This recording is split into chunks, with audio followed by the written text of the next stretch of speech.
If you are looking for a detailed step-by-step guide on how to create a website using WordPress and the Divi theme, and you are a beginner with no technical experience, then you're in the right place.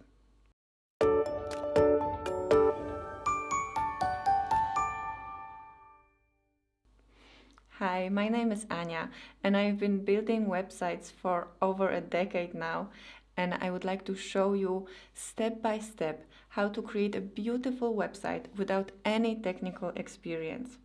I will walk you through getting a domain name and web hosting, we'll install WordPress and the Divi theme, and then we'll use the awesome and powerful Divi Visual Builder to create our website. It's very easy. You don't need to know how to code.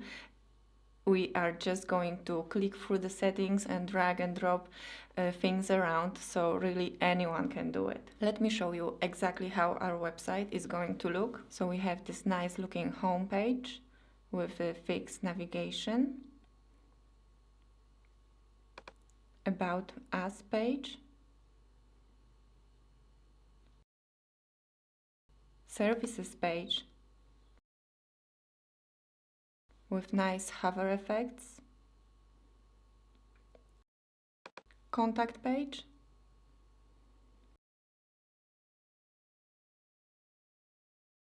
and also the blog section. But what's great about the Divi is you can simply enable the Visual Builder and edit your website right there where you can actually see everything. You can move things around, change your fonts, change your colors, customize everything. It's very easy, and I will show you how to do it step by step. So this training is for you if you are a complete beginner, if you've never built a website before, if you don't have much time or money to spend on your website, if you want to have control over your website so you can edit and adjust it by yourself, or if you just want to learn more about the Divi theme, because we are going to use the new Divi Theme Builder. I highly encourage you to actually do it yourself and follow along with me instead of just watching me do it, because that's really how you learn, by doing and not so much by watching others do it. You can download the same exact graphics I use from my website. The link will be in the video description. And I also included a detailed timeline so it's easier for you to follow along. So without further ado, let's get to work.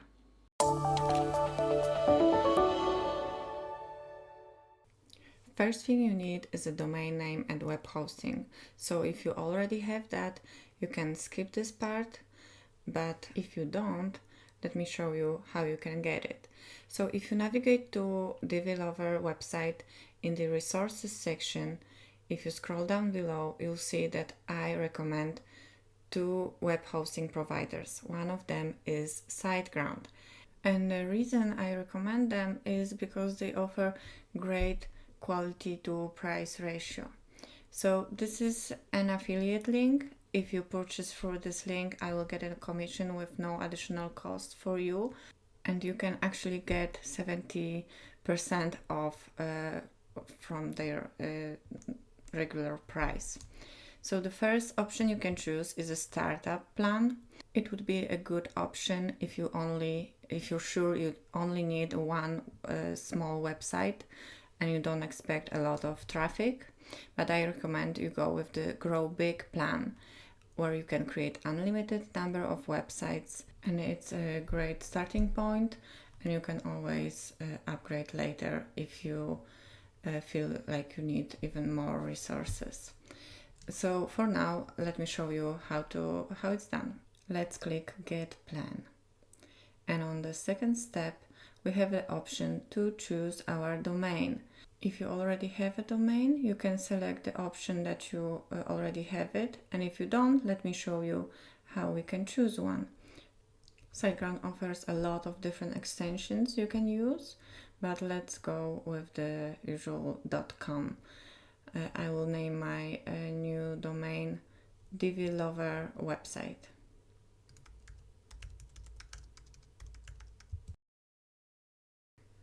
now if I choose to proceed, it will search if my domain name is available, and it is. Congratulations. So right now I only need to fill my contact and billing information. These are the usual email, strong password, name, address, tax identification number if you have one. So let me speed this up a little bit for you.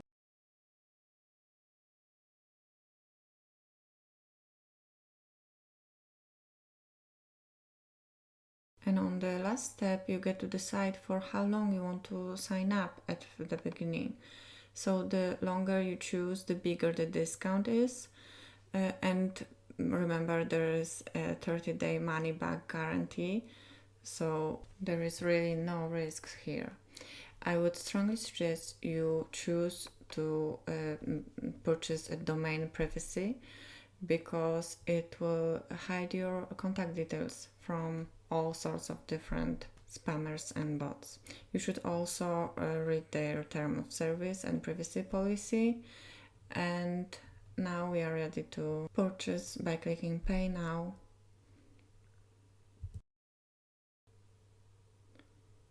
It says that my order was successfully submitted, and it's creating my account, and there it is. So now we can proceed to our customer area.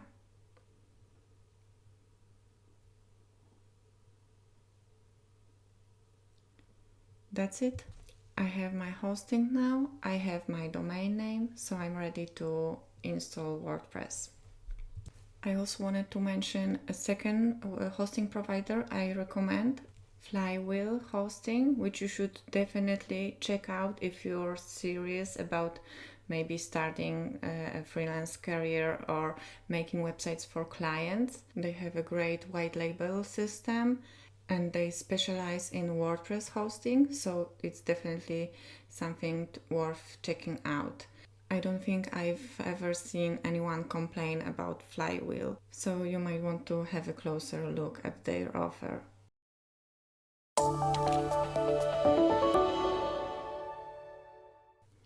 Okay, so I'm back on my SiteGround account, but just so you know, it doesn't really matter if you're using SiteGround or not, because most of the hosts will offer a way for you to install WordPress through their dashboard. So let's set up our site. I want to choose existing domain, diviloverwebsite.com, and continue. Now let's start a new website and select WordPress. Now we need to set up our login details. So this email address and password will be used to log into our WordPress dashboard later. Let's continue. And now click Finish to finish the installation process. SiteGround will now install WordPress on our server for the chosen domain. And usually after waiting a few moments, you'll get this congratulations, your website is complete screen, but I got this, that it's taking longer than usual, and at the same time I got an email saying that it is ready. So what I need to do now is navigate to websites, and my website will be listed here, and I want to go to Site Tools. You'll see the Site Tools link on the confirmation page, but it's also available there. So inside the SiteGround Site Tools, in the WordPress Install and Manage section, we'll see our WordPress installation, and we can use this link to log into admin dashboard. And this is a welcome screen you get with SiteGround, but we don't want to go through that, so I'm just going to click Exit, and it will take us to the WordPress dashboard. My site is now live. This is a place where I will manage it, and if I want to go to the front end, I can always click on the Visit Site link in the top left corner here, And this is how the website looks now. It uses the default 2020 WordPress theme, and it's not very beautiful. We're going to change that later. For now, I wanted to show you this is the admin bar. This black bar at the top will be visible only for logged in users. You can use it to go back and forth between the dashboard and the front end of your website. So let's have a closer look on what's available. The updates is where you'll be updating your theme, plugins, and WordPress core. You'll use posts to create a blog on your website, and inside a media library you'll find all your images and uploaded files. You'll use pages to create and manage website content, and you can also moderate any comments if you enable them. The appearance section is where you'll be able to customize your theme, menus and widgets. Plugins are an option to extend website functionality, and you can also manage your website users, add new roles for other people who will be able to access your dashboard. WordPress also offers different tools like import and export feature, and there is a settings section which lets you control all the different aspects of your website. Okay, so first let me go to plugins, installed plugins, and remove the two plugins that are installed with the SiteGround WordPress installer. And in order to remove any plugin, it needs to be deactivated first. So I'm choosing to deactivate and click apply. And once they are deactivated, now I can delete both. Okay, great. And back to the main dashboard page, you will see the default WordPress dashboard, which we can clean up a bit by hiding all these elements. And let me now show you how you can manage your own user profile. You see it says howdy ania@divilover.com. I can either click to edit my profile link here or navigate to users and or your profile link. And as you can see, you can choose different color scheme for the dashboard. Let's stay with the default one. And I will include my first and last name, and also change the display name publicly as that I want to be displayed as Anya. You'll see that I have my profile picture here. It is connected to a service called Gravatar. So in order for you to have your own image associated with your email address, you need to log into a WordPress.com account and connect your email with your image. It will show up here. Okay, let's update profile, and now it's howdy Anya. So that's much better. Before we start building our pages, let's have a look at some settings. Under settings, general, you have your site title, Divi Lover website, and a tagline. You can include some keywords here.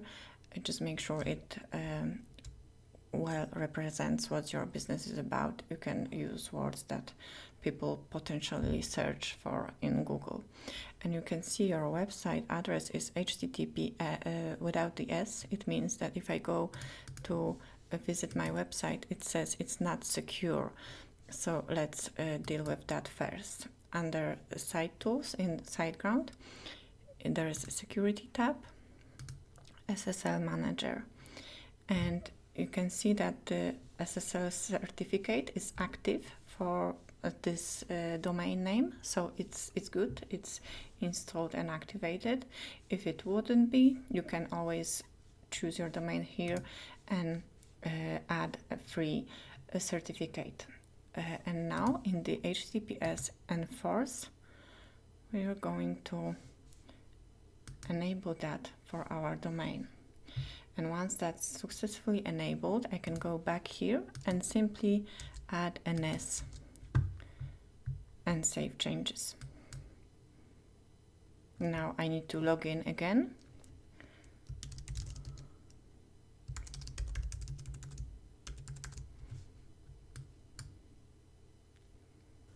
Right, sorry, so my email address is my username.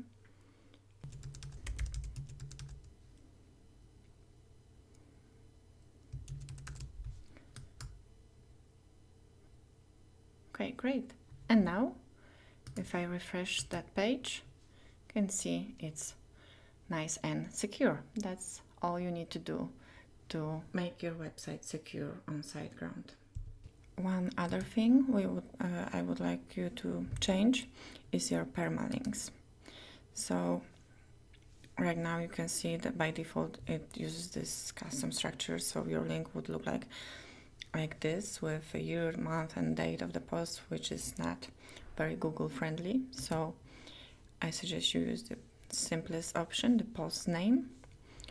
Save your changes. And that's it. Now we can start adding content.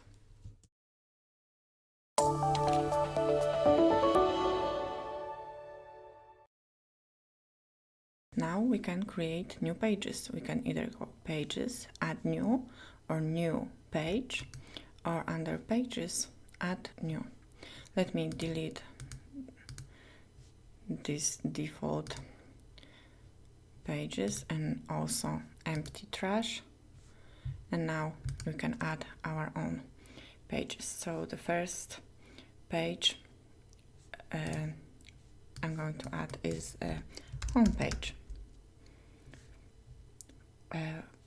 If I click publish, it will be visible and available online. You see there's this "Are you ready?" notice. Let me disable that.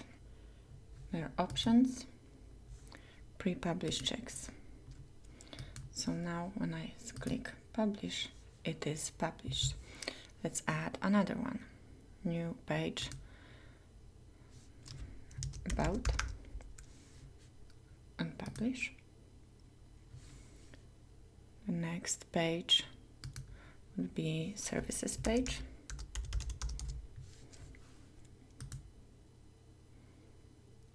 And also the contact page.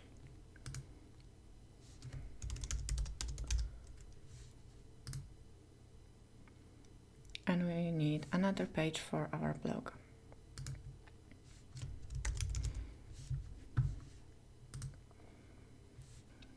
When you're going to create a blog on your website, you will be using posts. You add your posts the same way we just added pages. You can either click add new, new post, or posts on the post list, choose add new. So let me add a sample post. You can simply type your content here, and let's give it a sample title. And we also need to add a featured image, the image that will be connected to this blog post. So you can simply upload it to your media library by selecting the files from your computer or just dragging them in here. I have some sample images here, and I will choose one of these two for my blog post. And what's important is to fill the alt text and the title to describe what's on the image. Okay, so let's set the featured image, and now we can publish the post. Okay, and a difference between a page and a post is, well, the page is basically a type of post, but the default blog posts can have categories. The default category is called uncategorized. I can change that name here, marketing, and leave this field blank. It will autofill it. As you can see, it's marketing, so that's good. And let's add a new category, the design category. And now I'll be able to assign my posts to either marketing or design post category. You can see that the default one is assigned to marketing. Okay, now let's have a look at how our website looks. All my pages have been added to the menu, and the homepage displays the latest posts.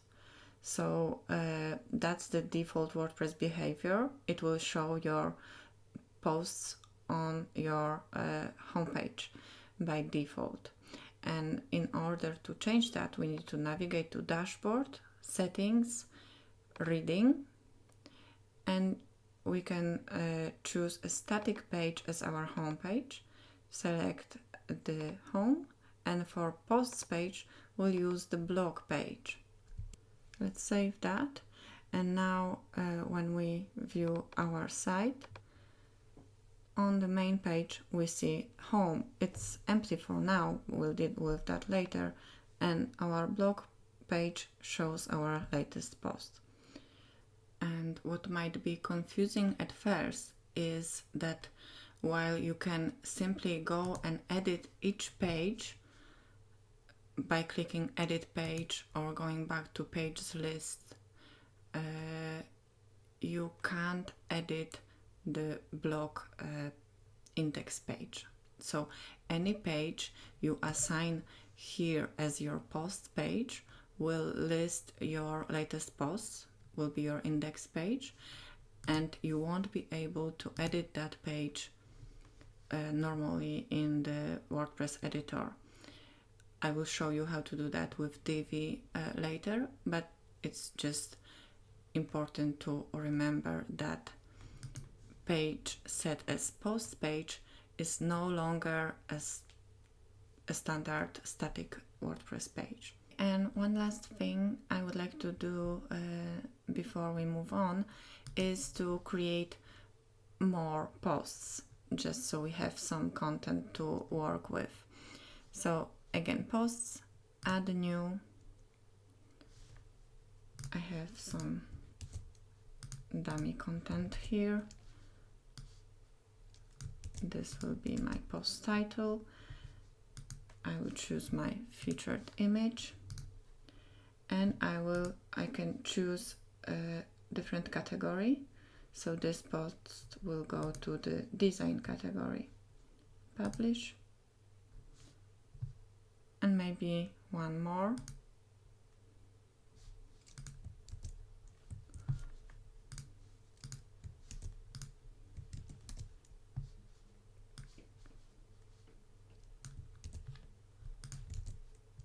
And this can go to both categories,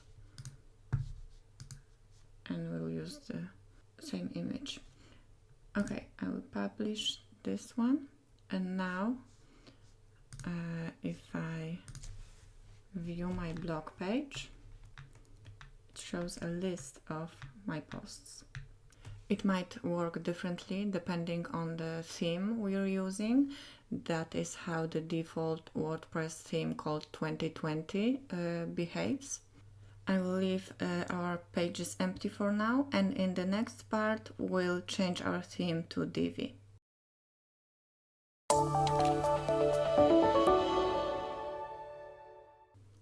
Managing themes in WordPress is very easy. All we need to do is navigate to themes. In the dashboard, it's under appearance, themes, and as you can see, I have 4 different themes installed.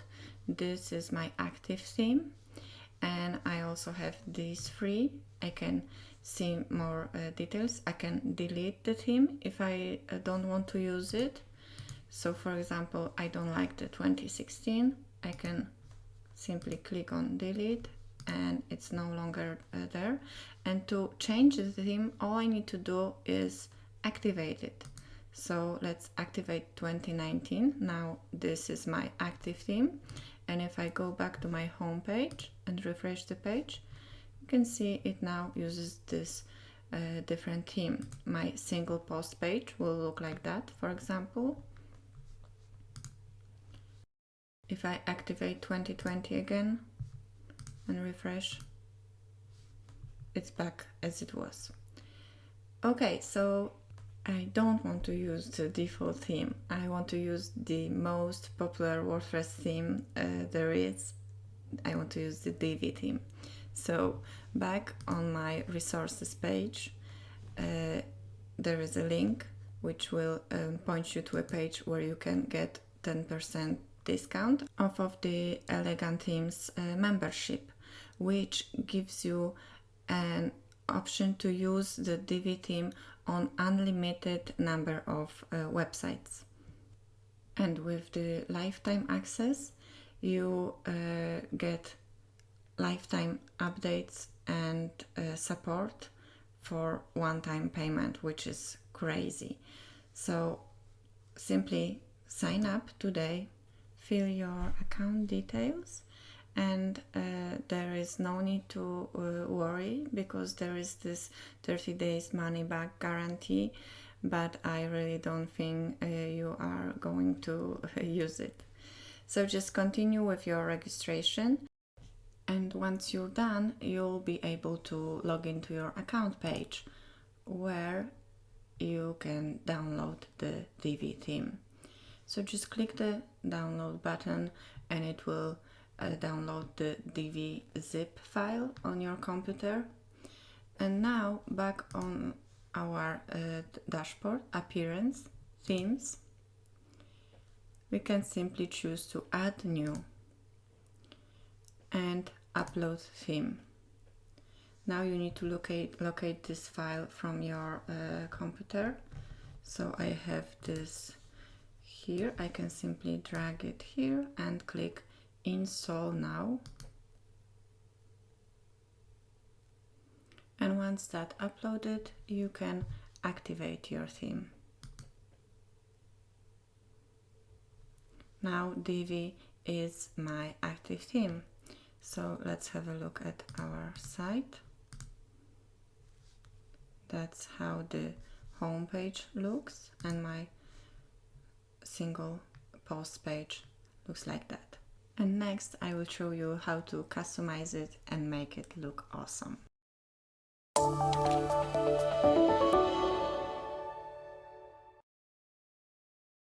Let's have a closer look at our main navigation. As you can see, Divi by default lists your pages and your categories in the main menu. Let me show you what settings control that. If we go back to the dashboard, once we install the Divi theme, the new section in the dashboard appeared, Divi, and let's go over to theme options, navigation tab, and here you can control what goes into your menu, which pages to show or hide from the menu, what is the order of menu items, if you would like to display categories, and things like that. But you most likely want to have more control over that menu. And here is where WordPress functionality helps us.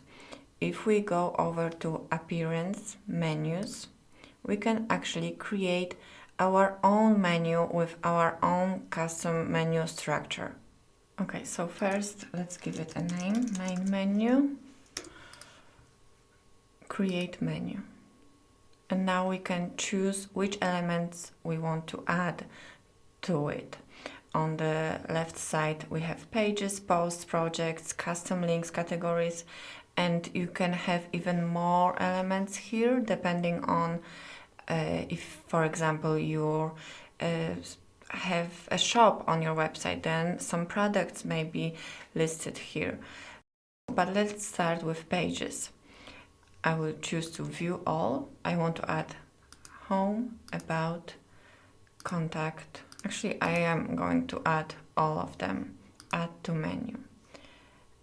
And now I can click and drag that to change the order of elements. I can change more details about an item. Let's say I want to this item to be about us, not about. So I have home, about us, services, blog and contact. And for the blog page, I would want to also show my categories, but as a drop-down menu. So to do that, let's go over to categories, add them both here, and to create a drop-down menu, all we need to do is move it a bit to the right. You see, it now makes one element. I can do that with the design category as well. And it's basically it. Now if I save that, oh yes, sorry, so let's save that, that's the important step, but also we need to assign a menu to a location. So different themes come with different menu location. With Divi we have 3 different menu locations: primary, secondary and footer menu. We are interested in the primary menu. Again, save. And now if I refresh the page, you can see we have home, about us, and blog has 2 lovely drop-down elements. And that is basically how you manage your menus in WordPress. But let me show you a few more tips you might find useful. You may want to create an external link inside your menu, and then you may want to open that link in a new tab.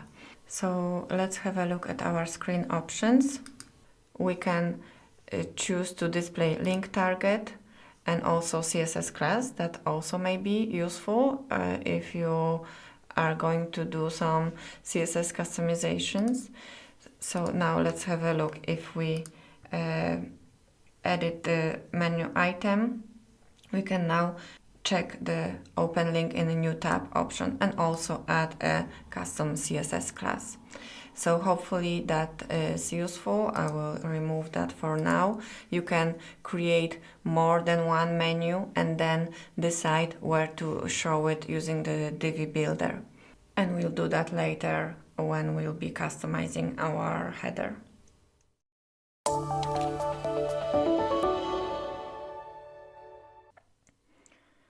Before we start editing the look of our website, I would like to walk you through a few more settings. So under Divi Theme Options, let's choose our website logo. I prepared some images. You will be able to download the same files from my website if you'd like to follow along with the same exact images.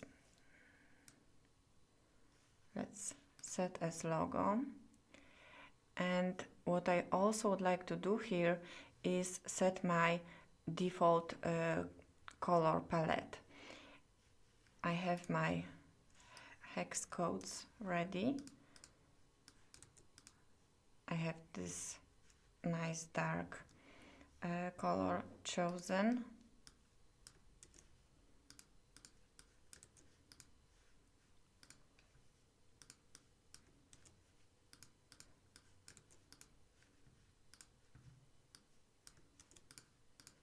And a few more colors I'm going to use.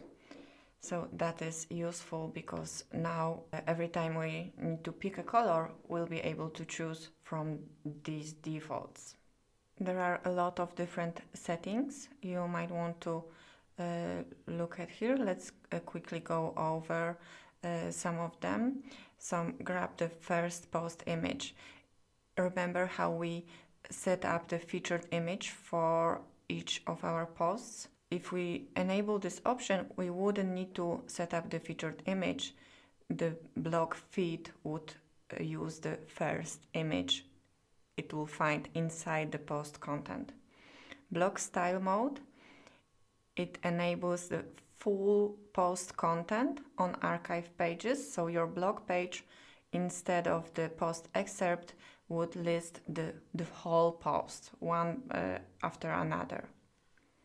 You can choose to have right or left sidebar. You would need a Google API key to display Google Maps. We don't want to use the default social icons because we're going to use the social follow module in a builder later. I will get to that later. And what is important here is during the website development, it's best to disable the JavaScript and CSS minification. And here at the bottom of the General tab, you have a place to insert any custom CSS. It will apply to every page on your website. Let me save the changes made so far. And let's see what else we can set here. So I already mentioned how the navigation works. Inside the Builder tab, you can choose where you enable the Divi Builder.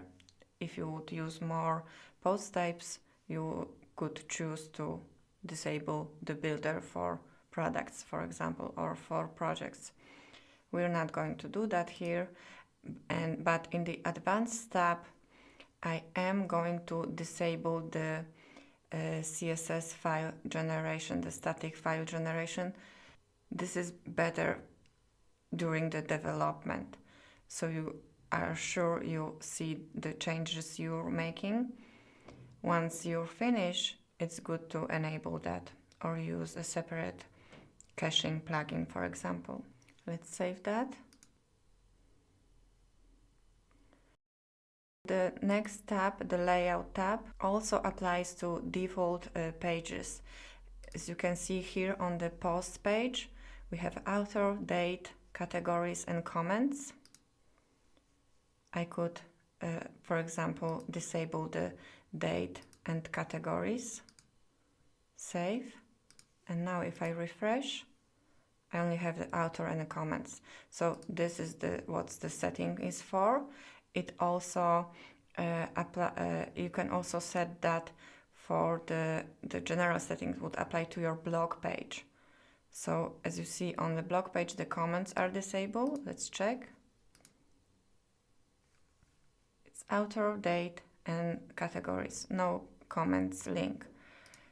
So here you can set that. And for single page layout, you can choose to insert the featured image for page inside the page content, but that's rarely the case. You most likely won't need to use that option. You also can enable comments on pages here, and it's also very unlikely and not you don't use that often. Okay, next up, the ads and SEO. To be honest, I've never used any of these settings here. There are SEO plugins you might want to use that offer more features, and also for displaying ads, I'm sure there are different solutions as well. The integration tab is an important one. Here you can, for example, insert the Facebook pixel code or your Google Analytics tracking code, any code you want to add to all pages on your website. You can add here, for example, to your head tag of your page or to body. This is where you would add that. And the last one, the Updates tab. Here we need to insert our username and API key to receive theme updates. And we can copy it from our members area on the Elegant Themes website. So under My Account, API keys, you have your username, you can copy that, and also your API keys, which you can copy as well. Let me paste that here and save. And now when there's a Divi update, I will be able to install it automatically. Next step, Theme Customizer. You can access it here, Divi Theme Customizer, or if you're on the front end, your website name and the Theme Customizer. Let me show you what kind of elements we can edit here. In the General Settings section, Site Identity, we can select the site icon. This is a favicon. I'm not sure if I pronounced that correctly, but this is that little icon in your browser toolbar. Let's find my files. It's just a simple image. As you can see, it already is working here. So this is where you change that little icon here. And what I also do in the layout settings, I always change the theme accent color from this default blue. As you can see, our default palette is here. That's awesome. Let me change it to my accent color. If I publish, you will be able to see that, for example, here, the border on the dropdown is using this default color. This is still blue. Let's not worry about that now. So there are all sorts of different settings here. I won't go over all of them. You can change your typography settings globally, your header and navigation, the default header, the default footer and footer widgets. But we do not need any of these because we are going to use the Divi Builder to design our footer, to design our header, and also to set global defaults for our text modules and so on. One thing to note, the additional CSS field here is the same exact field as in the theme option. So if I would insert some custom CSS code here, it would be also available here in the General tab on my theme options page. Okay, one last place I would like to mention is the Support Center. If you have any issues with the builder not loading or being buggy and stuff like that, you need to make sure that your server meets all the requirements, all the recommendation from the Divi creators. As you can see, we are fine here, so everything works smoothly. I hope this gives you a good understanding on how the Divi theme works, and now we can go to the fun part and start building our page in the Divi Builder.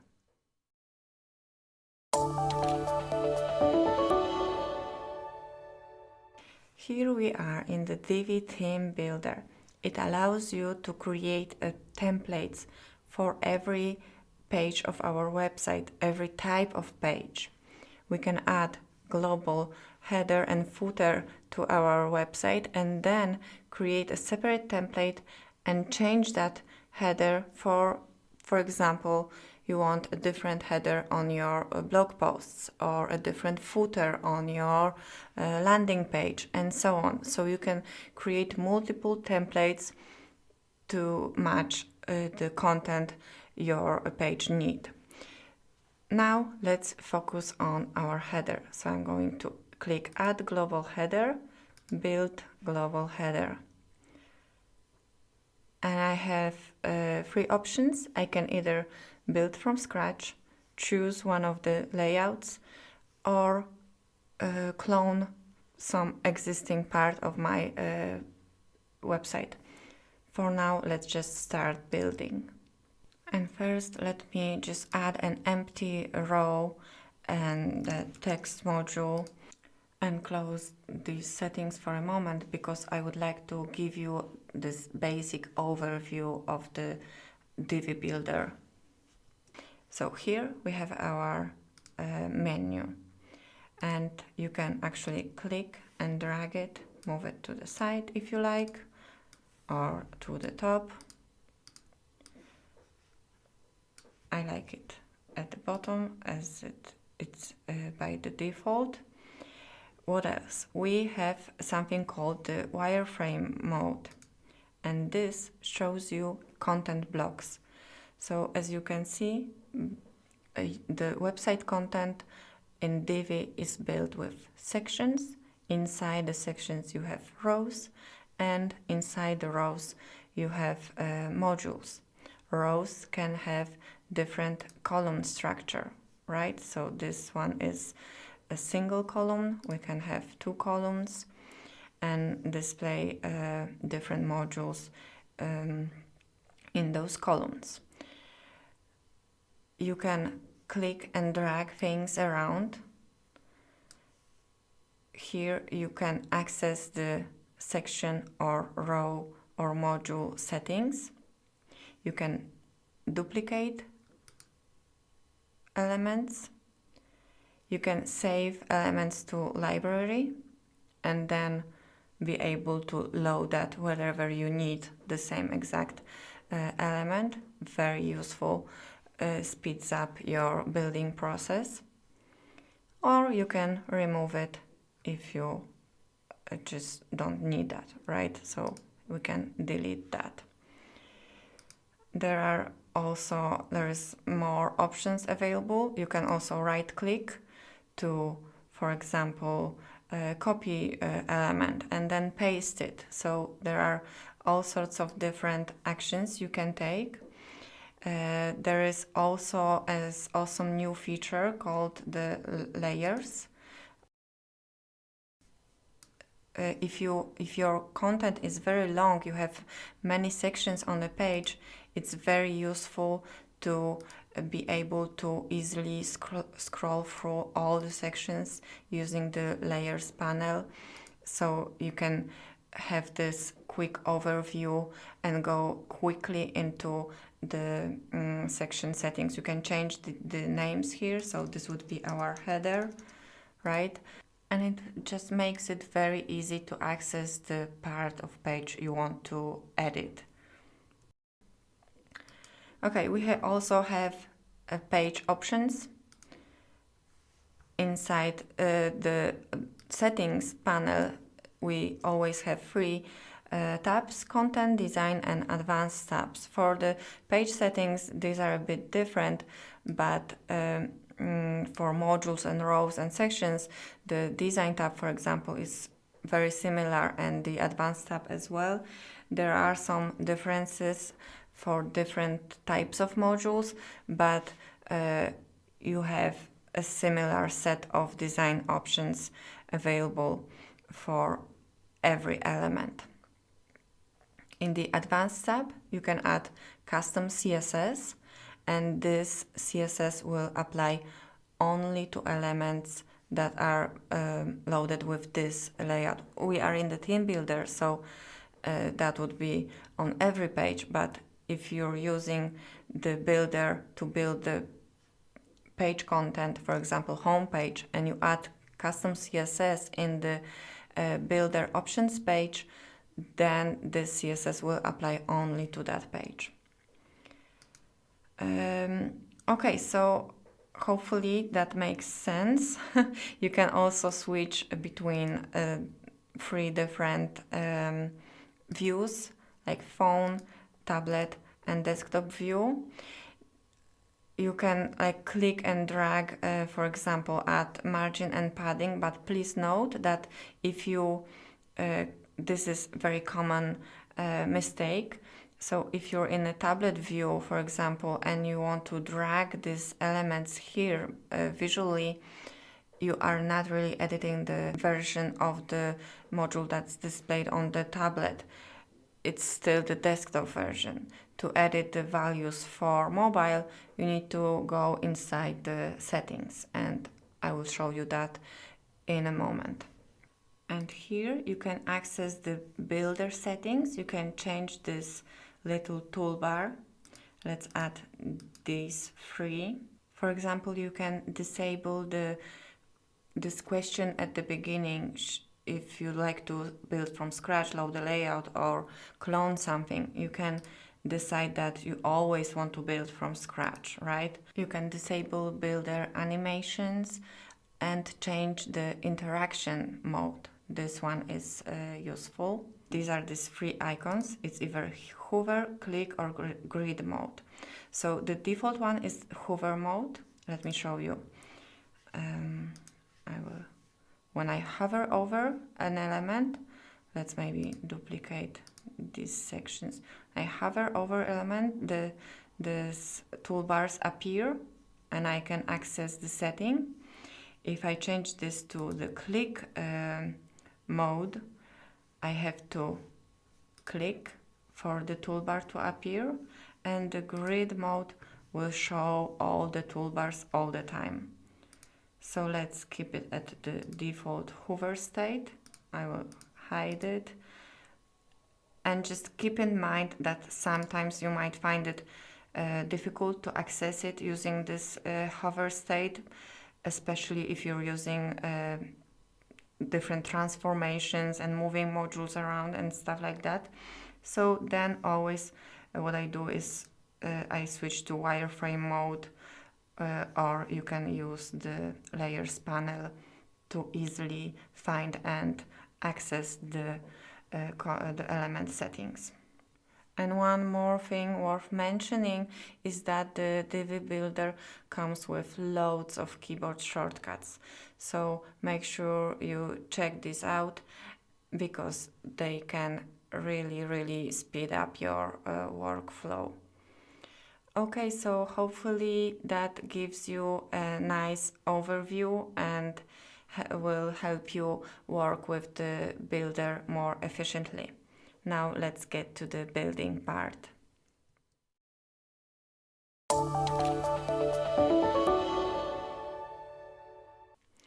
We are in the Divi Theme Builder, ready to create a header section for our website.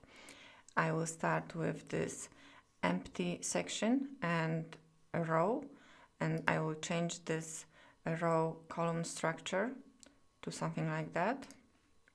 I would want my menu to be like 2/3, and then on this right side I will include a call to action button.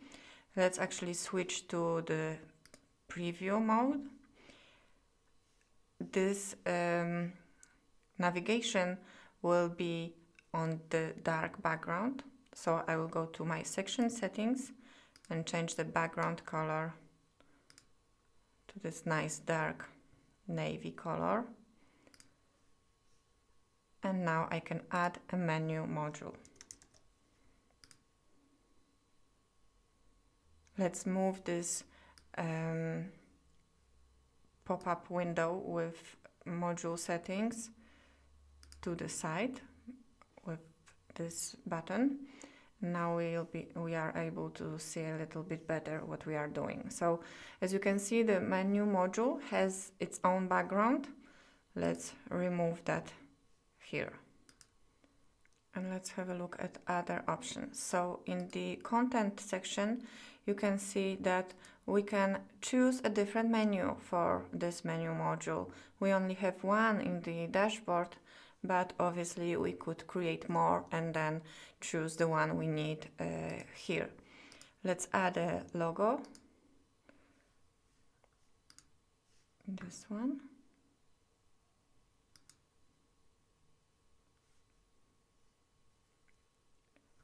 And now in the design tab we can change the look a little bit. So our menu text. Active link color refers to the page we are currently visiting. So let's make it different than others. And for the standard menu items, let's go with white. I will choose a railway font, make it bold and uppercase, increase letter spacing, That looks nice. And here, if we click this little arrow icon, we can choose a different color for hover. So on hover it would be our teal, and on desktop it's white. So that's great.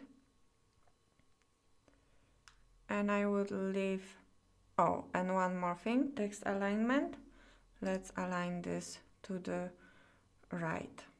It only goes this far because the module is inside our column, which is, you know, it's not full width because we have another column here, but that's the way I planned that. So that's okay.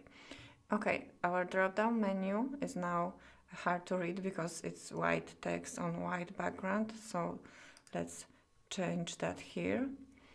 Let's leave the background color as white. The line, I actually don't like it very much, so I will change it to white so it's not visible.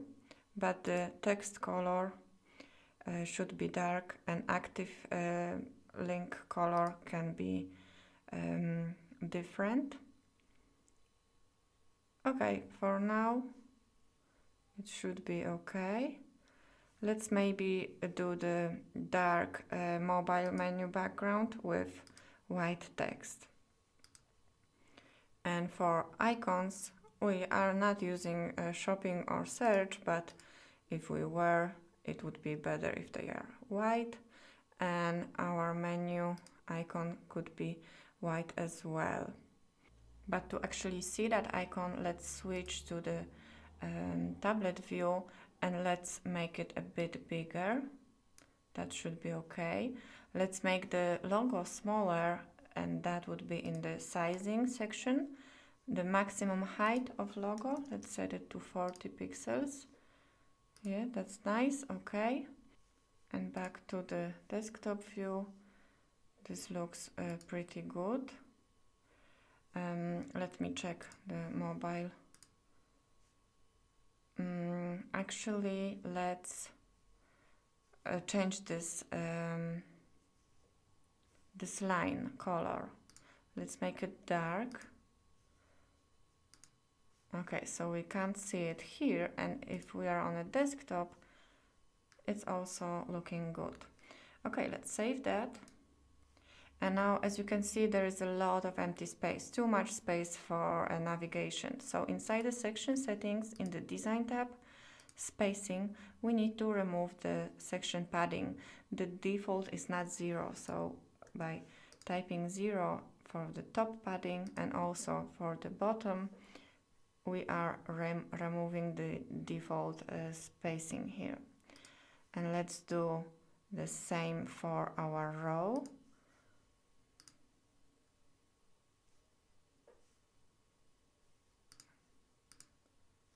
But let's set it to 10 pixels instead of 0.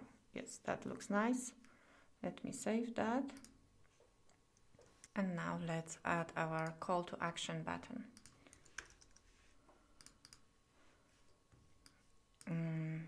Get a free quote, for example. And this is going to link to our contact page.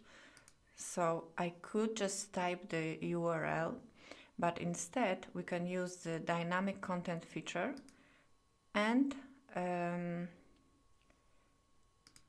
make this link work even if we for some reason change this contact page Slack, the name which would be in the URL.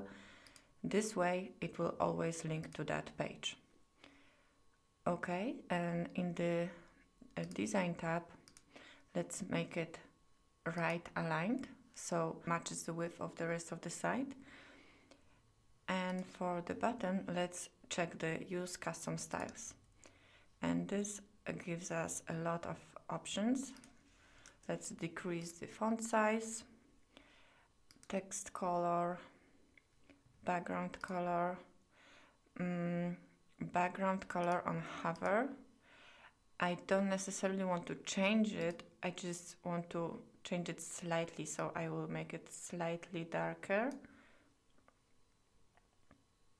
This way the hover effect will be nice and subtle.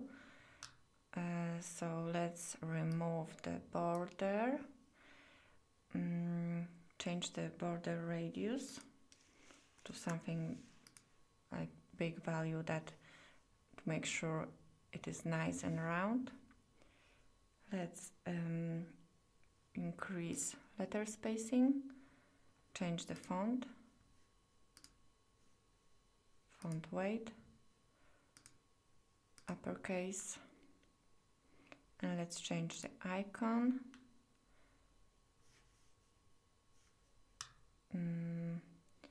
Icon should be white on the right side, on hover, that's okay. And we can add a little subtle box shadow. I don't think you'll notice it on the video. It's very subtle effect, and the default dark color will work here. And we should also add a margin to the top, so the button is nicely aligned with the menu. So in the design spacing section, let's add a top margin, something around 20, I would guess. Yes, that looks nice. Okay, lovely. So let's save that and save this header layout. Remember, we are still in the Divi Theme Builder, so let's close that. Now we have a global header. Let's save changes, and we can see it should be now visible on our website. That's wonderful. One more thing that is probably something you might want to use on your website is to make that section fixed at the top, so when you scroll down it's still visible. Let's do that now. So back in the theme builder, I will click here to edit my global header, and to make this section fixed we have to go to the section settings, advanced tab, and we change the position from relative, the default position, to fixed at the top, but this doesn't matter because it's full width, so that's fine. And now if I save and refresh the page here, you can see it is fixed at the top. One problem remaining is that the page content is actually behind the navigation right now, because that's how fixed elements work in CSS. And to make it look correctly, we need to, well, there are many ways to do that. We could add a margin to our page container for custom CSS, but we can also add another section that will be the same height as our header, and it will be behind this one, but not fixed, so it will fill this space here and move our page content down. So back in the theme builder, let's add a new section using this plus icon with an empty row, and let's go to the wireframe mode, and this section, let's for now, just to see it better, let's make it purple, but we want to set its height inside sizing. Height, let's say, let's start with 100. Back to the, we actually don't see that. Let's save that and refresh.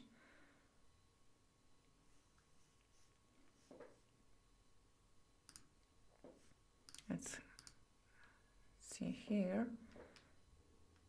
Oh, okay, so we don't see it because it's covering the section with the menu. So back here, we also need to change the Z index. Let's go back to wireframe mode, and our header needs to have a higher Z index than the section next to it. So let's go to advanced and position and Z index. Let's see here. We don't want to go too far,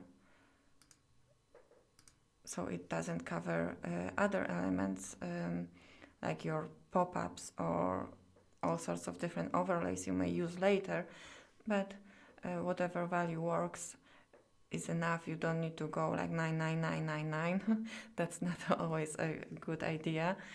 Okay, so the 100 was too much. Let's go to the second section settings, save that, and back here, let's change this height. It would be something around 80 maybe.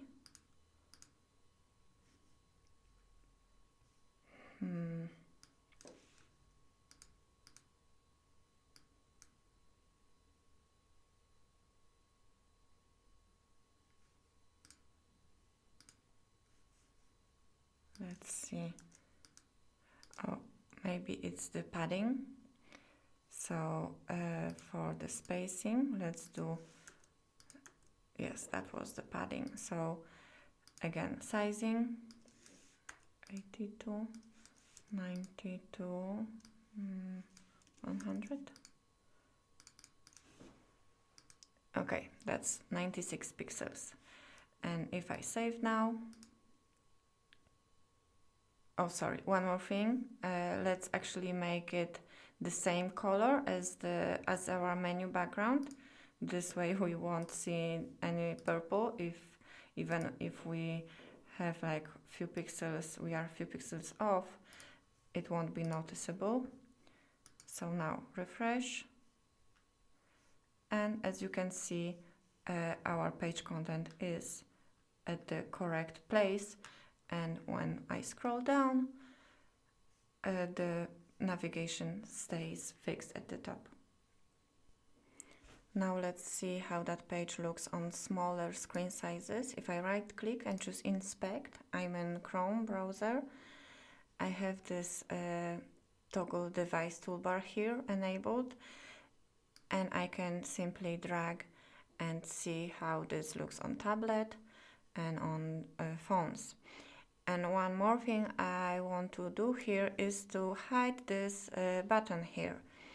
So my menu is nice and narrow on mobile devices. So back in the theme builder, to hide any element, we can actually right click and choose to disable, and just disable that for phones or tablets. It's also available in the settings, advanced visibility.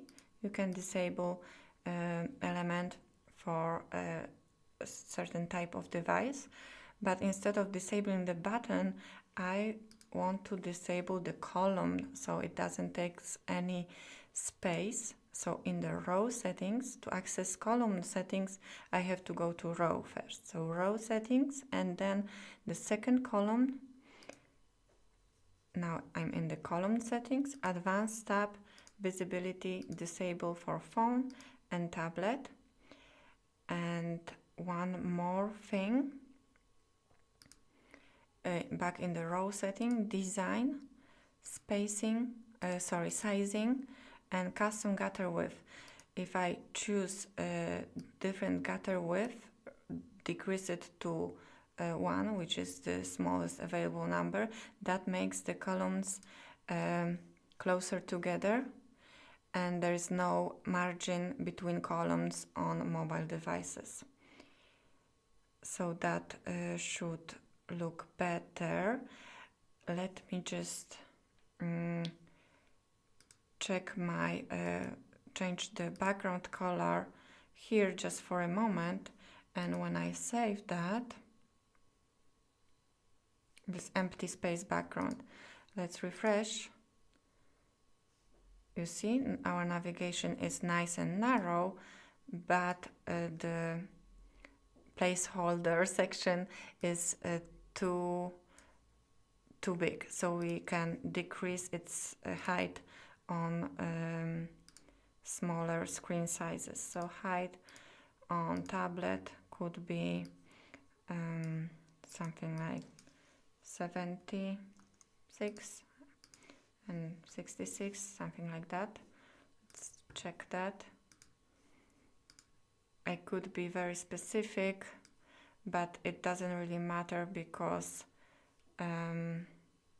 my headings will be dark anyway. So yeah, I think 10 more pixels, then less, something like that.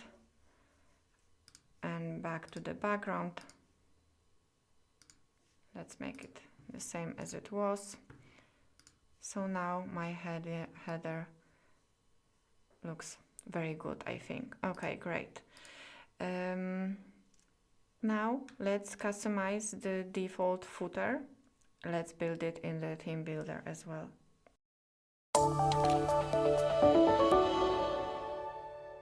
I'm back in the Divi Theme Builder, and now I would like to add global footer to my website. It's going to be a simple section, and I will use this column structure. First, a logo image.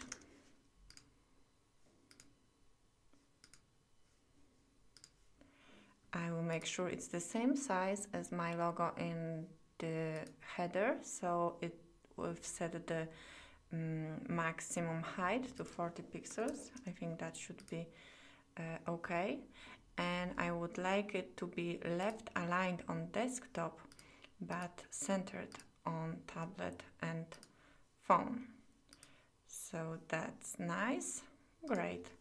Below that, let's add a text module. And it's just like a few lines of text, maybe less text. But a nice trick I would like to show you is to actually include, because most likely you would like to show the copyright and the current year, right? And for it to change dynamically, we can use the dynamic content feature. So let's do that, but let's do that in a separate text module. Instead of this text, we'll use the dynamic content feature with current date, but instead the default format we'll use custom, and we only need to paste a letter Y, uppercase, and before. This is a HTML symbol for copyright. You need to use ampersand, copy, like that, with semicolon, and after you can just state your company name, for example. Let's add a space here, and then after, all rights reserved, my website, something like that, right?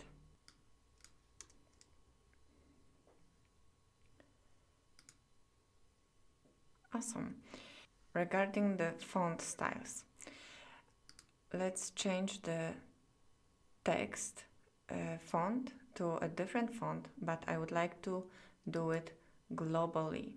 So I can click this globe icon here, and now I'm not in this particular module settings, but I am inside the default values for all text modules for my website. And I would like to change the text font to PT serif,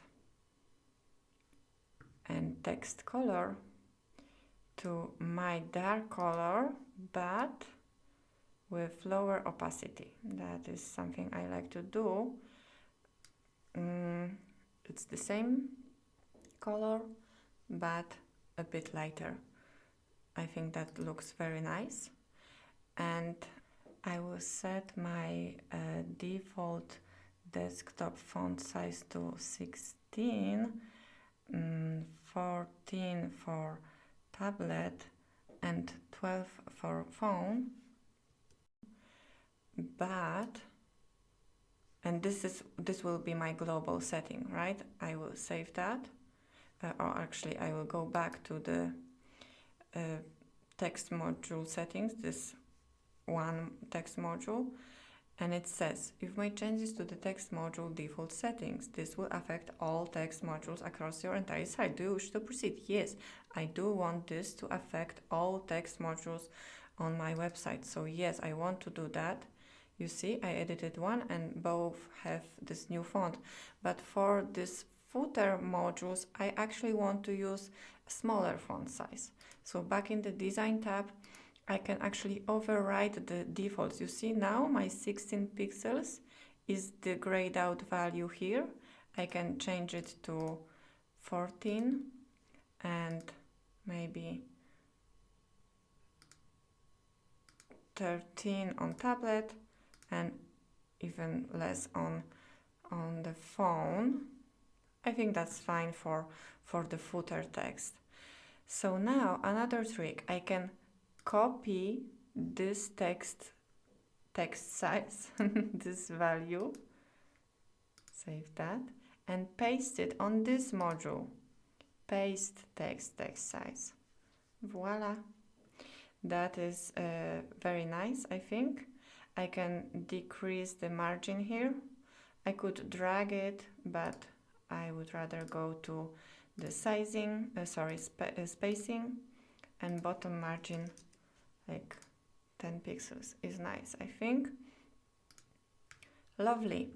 And on this inside the smaller column, I would like to include a text. It would be a heading that we're social and you should follow us. So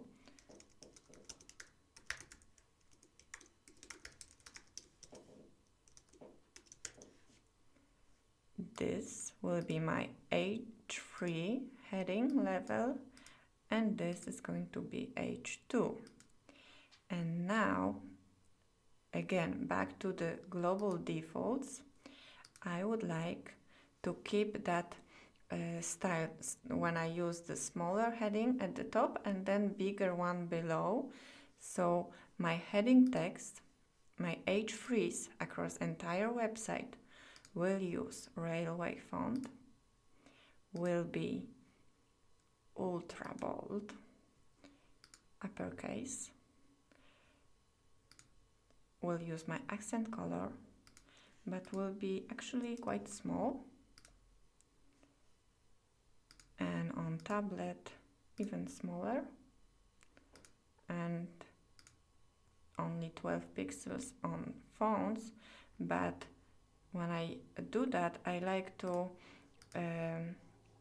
add some letter spacing, so it looks more like the letters have more room here. I think that is a nice effect if we are using the small uppercase letters. And for heading 2, you see I can control each heading. This is when I click in between these tabs here. So now all these settings below apply to heading level 2. And we'll also use railway, bold, and we're going to use this dark color and a font size of something like that. And I will decrease the font size for smaller screen sizes. That looks nice. Again, these are my global settings. So back to the module settings. Yes, I want to save my global values, but this module, I would like the text to be aligned to the left on desktop, but on tablet in the center and on the phone as well. And this text alignment, I want to use that on these text modules as well. I showed you how to copy and paste styles. What you can also do is extend any builder setting. So I want to extend this text alignment across all text modules through, well, I could say this page because these are only 3 I have, but let's be more specific, across this section or this row because they are in the same row. Extend, and well, we don't see it now, but if I save and let's go to tablet view, it is centered as well as like this one. So that is a really nice feature. We can quickly change the look of our elements across the section, page, or entire website if we're modifying the global values. And one last element I would like to include here is a social follow module. So add new module, social follow. And I don't like the default look very much, so let's customize it. So let's see what we can edit here. In the module settings, the icon, we can set to open it a new tab. That's the default behavior, that's good. We could add a follow button, but that's not necessarily what I would like to do here in the footer. Let's add one more, but not the Twitter, let's say Instagram. Okay, that will be fine. And in the design tab, icon color, let's make it white and use custom icon size, but I don't want to make it too big. Actually, I will decrease the icon size, but I do want to add some spacing here, but I can't do that in the module settings. I have to go to single icon settings. So for the Facebook, let's do spacing and padding.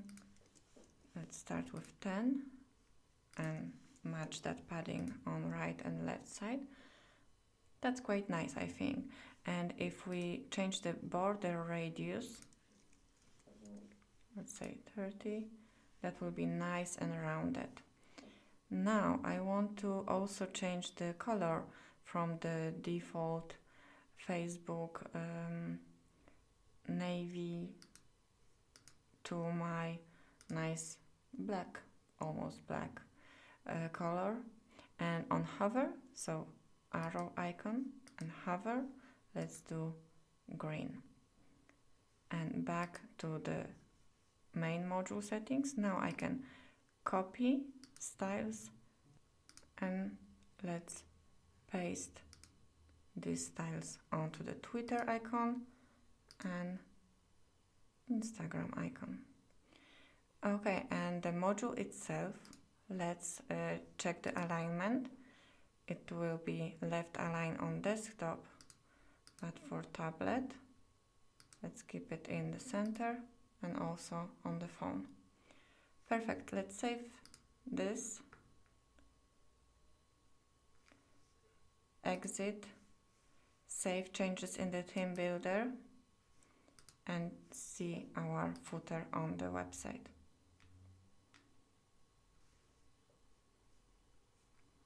Great, let's check the mobile version.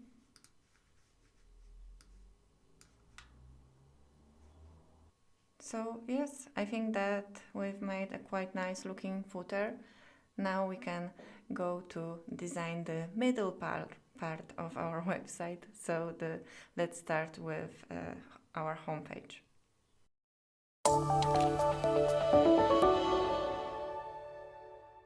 let's see how our homepage currently looks. It's empty. All we have is a header and our footer. So let's add some content. I will choose to enable Visual Builder. And by default, the builder loads with this first section already added for us and a row where we can choose our column structure. But I would like to talk to you about a different type of section first. So there are actually two different types of sections you can use.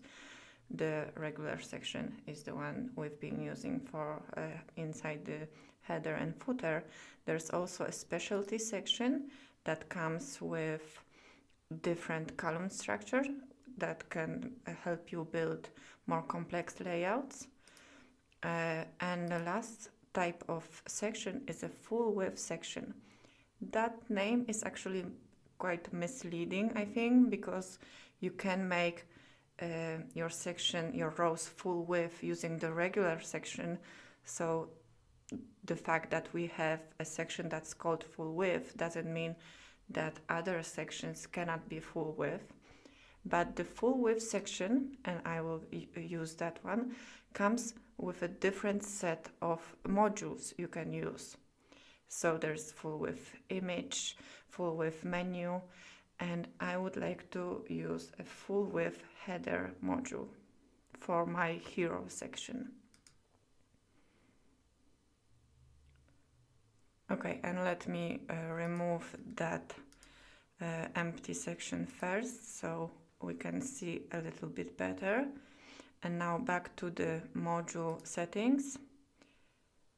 Let's add a nice image as a background. I will remove this color background, and here I can choose to add an image. I will actually use the same one as for my blog posts, but I would like to put a nice overlay on top of that so my text is more readable. And I can actually use a gradient overlay, which I like to use. So add background gradient. We can't see this background because we need to place it above our background image. And now we can see the image because our gradient is at 100 opacity. So if we decrease the opacity, our image will be visible. Okay, so I would like to use this as the top color. I would like to use this dark, the same color as my header background, so it nicely connects with the rest of the page, connects the header. But the second color, my accent color, should be transparent a bit. So this already looks quite nice, but one other thing I like to use when I do this image in a background is a parallax effect. What it does, it makes the background image move with a different speed than the rest of the page when you scroll down. But in order to see this, we need to have some content here. So let me just quickly add a text module with some sample text. Okay, and now we'll be able to scroll the page. Okay, so back to the Fullwidth Header module settings. In the background section, if I enable the parallax effect, it's either the CSS method that makes the image just fixed in the background, or the throw parallax, which makes the image scroll very slowly, and I like to use this one, but as you can see, we lost our gradient because this doesn't work with the parallax effect. It's either this or that. So a little trick I use to be able to achieve this is to place the background image as the section background and use the gradient as the Fullwidth header background. So what I can do is copy this background and remove this image from here. And inside my section settings, I will paste it here. And now it uses the parallax effect, and it is also it has this nice gradient overlay. Let's save that, and back here let's style that text and add some spacing to this module.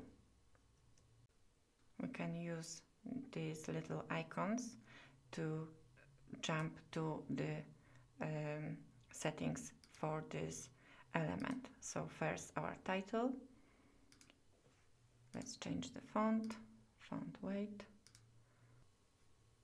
text alignment, text size. Let's make it nice and big. Obviously smaller for mobile.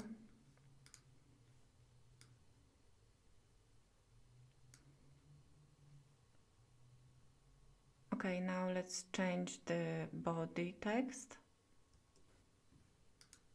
Let's change the font, alignment,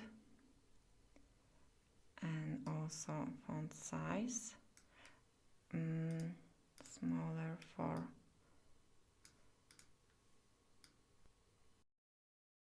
smaller screen sizes. I will actually use a bit less text here, just a little subheading. And now for the button, we can actually use the settings we already have for our header, right? We already styled that button here. Let me save that page. I will open the dashboard in the new window, and back in the theme builder, global header, I think I should be able to just copy these styles from this module. Let's check the wireframe mode. This button, copy button styles, and if I go here, paste. Lovely, but I do want to use a different color, and also I need that button to be aligned in the middle. Let's use the dark color and maybe green on hover. Okay, and we definitely need more padding.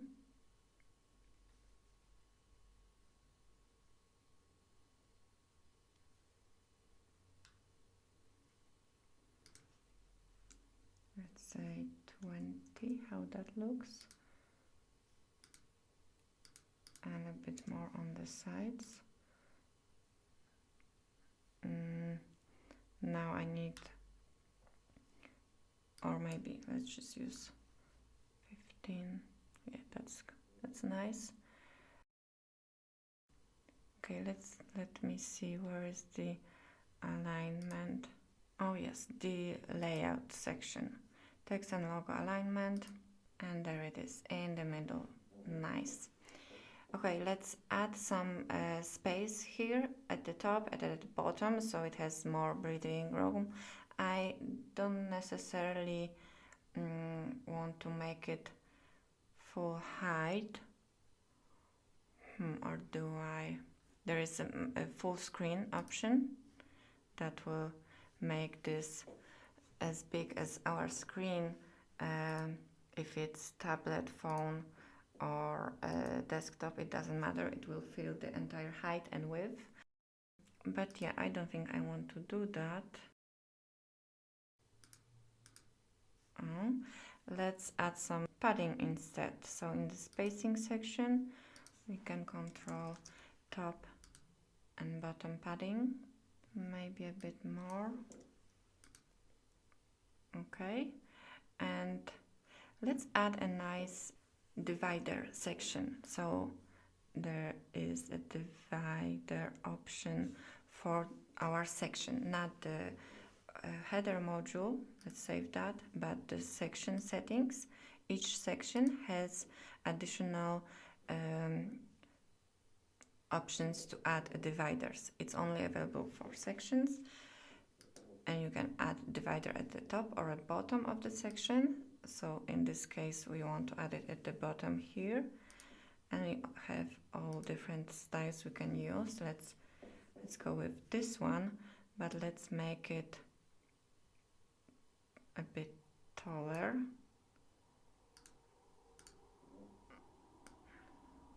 And let's keep the similar shape for mobile, so something like that, and for phone like this.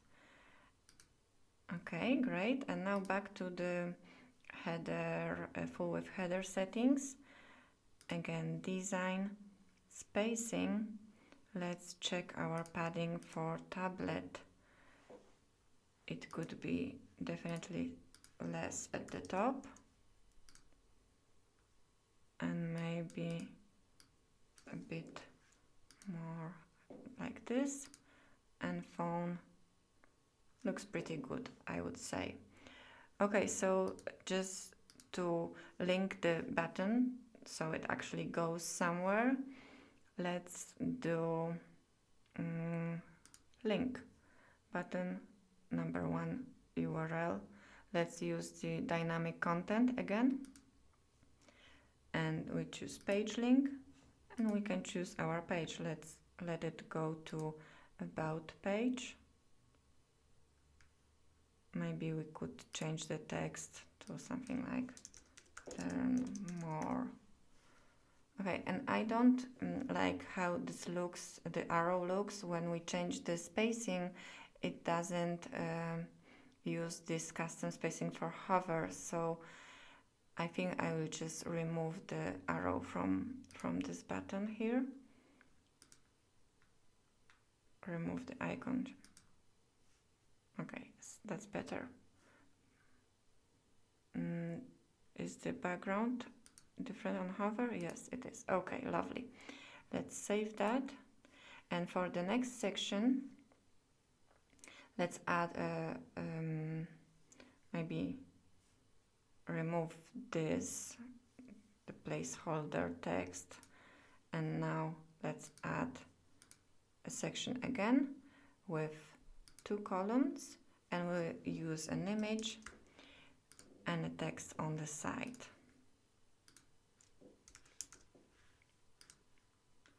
Remember how we already edited some global settings for our module? So right now, if I go to design, heading 2 and heading 3, these are my customized headings.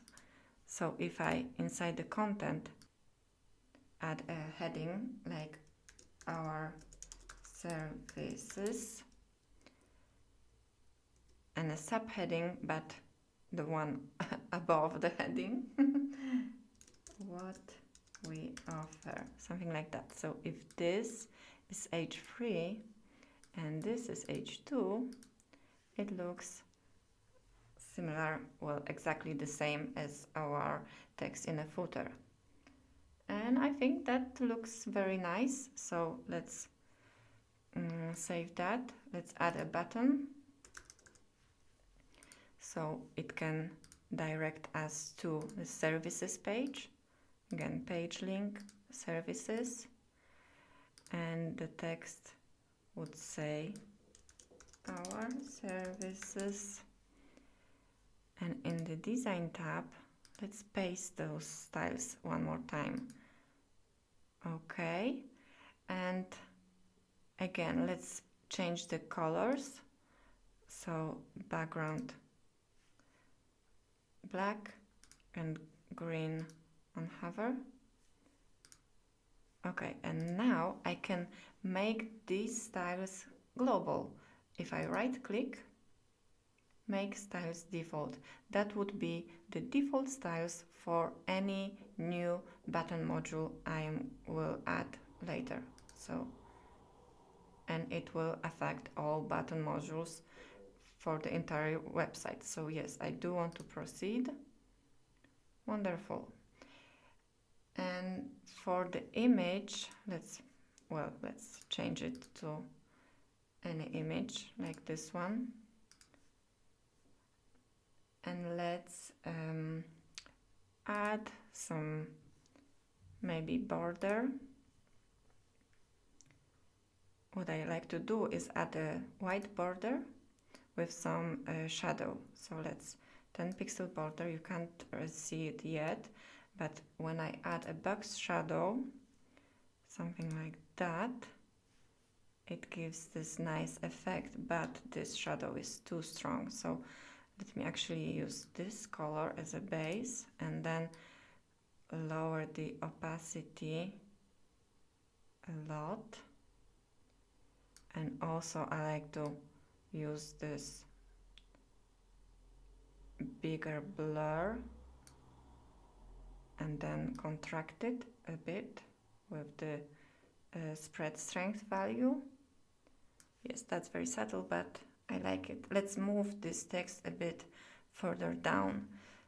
So let's save our image and let's add a margin at the top of this module setting. So spacing, top margin. Let's say 30 pixels. Oh, that's not enough. Let's do 80. Okay, that looks good, but for tablet it goes here, so we don't need this margin for tablet, right? And phone would be like that as well. Actually, let's make this text centered for mobile. So text, alignment, desktop is left, and tablet center, phone centered. The same goes for our button alignment. So button settings, design, alignment, tablet, center. Okay, and phone would be centered as well. And the image, let's make it a bit smaller for tablet because it's not very nice to have this full width images. The tablet can also be 980 pixels wide, so it's a lot for just a simple image. It doesn't need to be as wide. In the design, sizing, let's move it to the middle, but let's set the maximum width for tablet to be 60%, and for phone let's move it back up to maybe 80. Yeah, that looks very nice, I think. Okay, so we've grabbed the user attention with a call to action. We've briefly described what our services are. And now let's add a section with some social proof, so clients' testimonials. I will add a new section with a full width row, and I will start with a text module. Clients about us, testimonials. Again, this is H3, this is H2, and I would like my text to be center it. Okay, that's a start.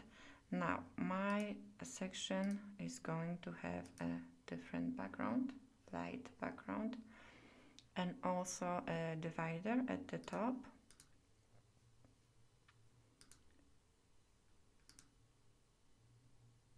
Something like that. And now we need more spacing as well, but maybe let's check the divider height first. For tablet, it could be a bit, maybe 80 pixels, and for phone definitely smaller, something like that. Okay, so now the spacing, padding for, let's start with desktop, 200 pixels.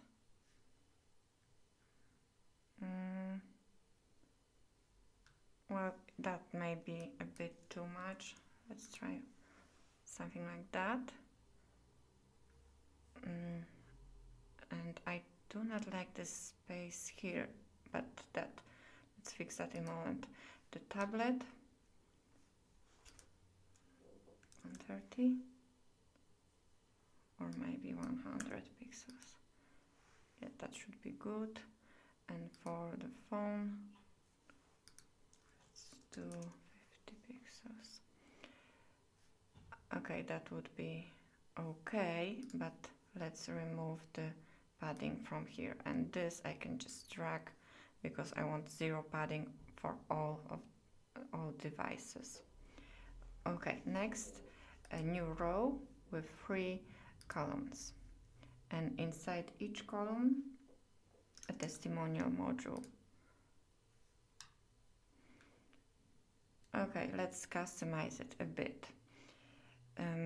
Let's leave the content at default, but let's add an image, and I have a sample user avatar here.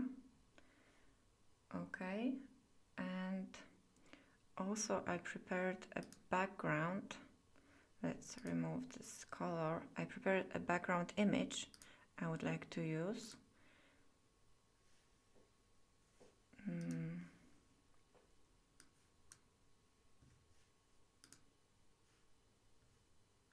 Okay, but I would like this background to fit. So this makes sure that my image is always fully visible, will always fit. Okay, so let's style that a little.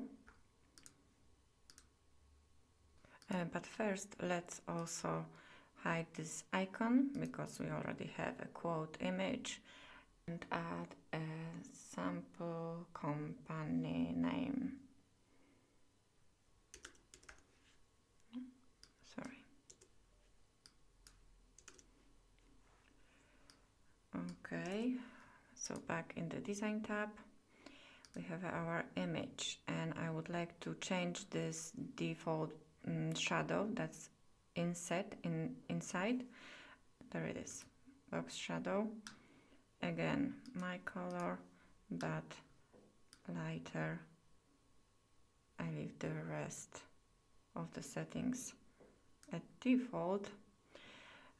Okay, now let's change our text. So body font, PT serif, body alignment in the middle, and for the color, again my dark color, but a bit lighter, and text size, let's leave at default maybe.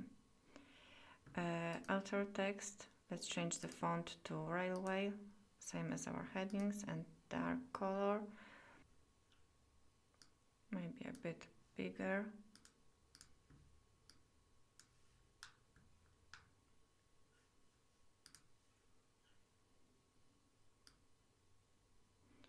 You see how this module is aligned on a tablet.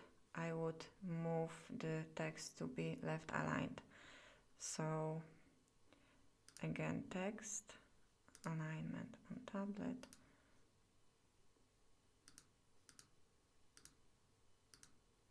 Oh, sorry, because we changed the body text alignment. So here, body text alignment for tablet. Let's make it left. Yes, that's better. And maybe we can change the image position.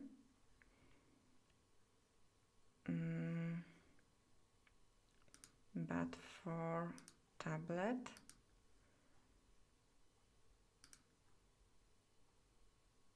top left, like that. And on desktop and on phone, that would be in the center. Again, back to the body text alignment, sorry, on phone, centered. Great.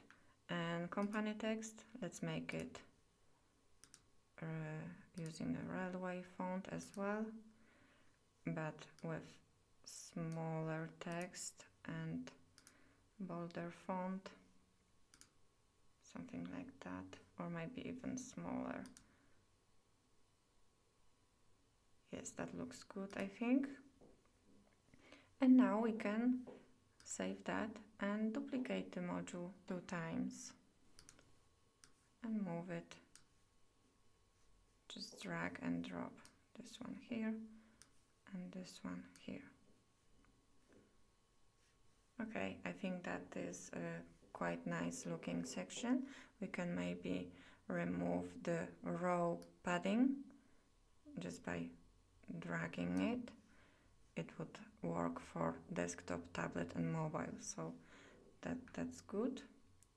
Okay, on to the next section. Let's add a nice call to action section. When they reach the bottom of the page, we want to instruct the user what should they do next. So let's say they already know us a little bit, they know that clients love us, so they are ready to maybe talk to us. So let's add a call to action section that will direct them to a contact page. So again, new section, a regular section with a single column row. And for that section, let's use the background image.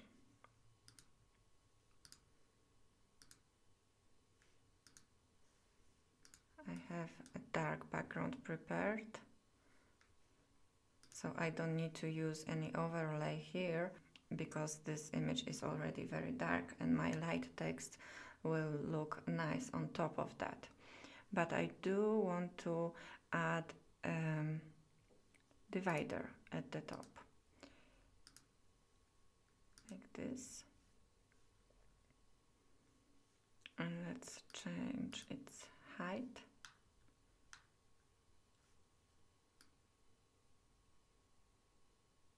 Actually, for desktop it's okay, but let's use the similar height to this section here. Then decrease it for tablet and also a bit less for phone. Okay, that's pretty good, I think. We need more space for sure. So let's do 200 pixels. That's desktop. We'll be able to see that better with some content inside. So let's save that for now. And here, let's add a call to action module.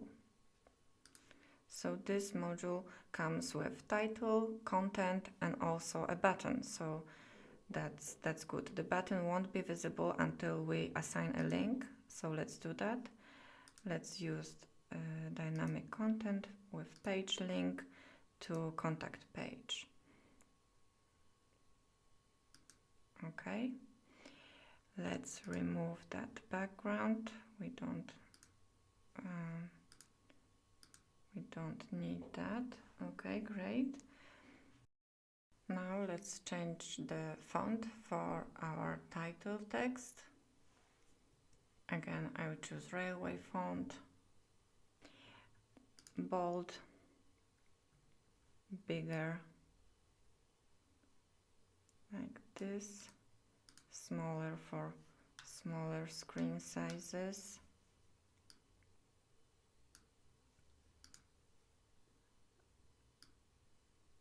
Okay, and body text, also different font, PT serif.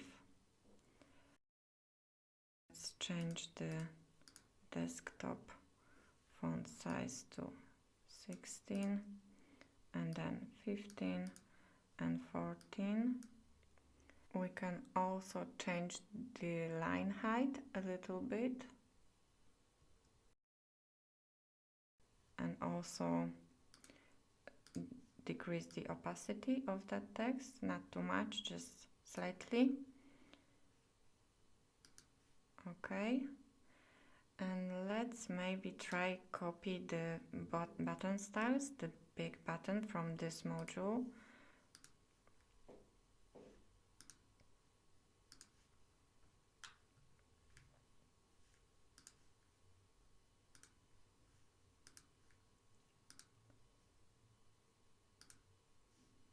Okay, and again, this time other way around, the desktop background and on hover it can switch to dark. Okay, so let's just maybe change the text. Get a free quote. Okay, I think that is pretty nice looking call to action. Maybe in the sizing we can change the width of the module so it's not so wide, especially on tablet, on desktop, and for tablet it could be 100 and on for phone as well. Okay, that looks good. Let's now change this section spacing. Actually, we can add a bottom divider as well here, white one, like this, but let's flip that so it would work like this.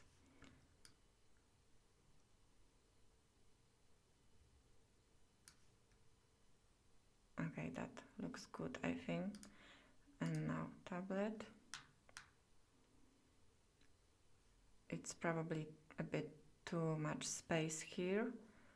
So spacing, tablet, let's try with 100. Yeah, that is probably better. And phone, I don't like that divider size for the bottom one. For phone, should be smaller and could be a bit smaller on tablet as well. Okay, that looks good.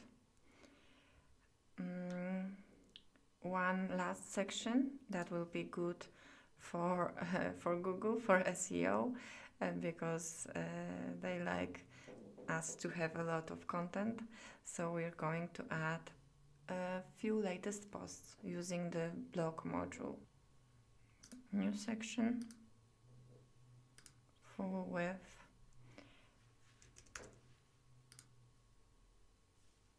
Let's use free posts from all categories, and in the design tab we change the layout to grid. Let's leave that for now because I would like to also include a heading. So I can right click, copy module, and here right click, right click, paste module, and move it here. Latest posts. from the blog. Okay, that's a good start. Let's maybe make it a bit nicer. Back in the module settings. Okay, let's see. We want to show excerpts. We could limit their length a bit. Okay. Let's hide the date and let's just leave author and categories. Okay.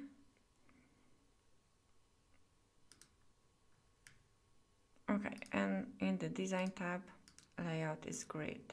Let's use the overlay with white icon and our background color, but the background, let's make it semi-transparent. Let's change the icon. That's better. Okay. Let's leave the image as it is.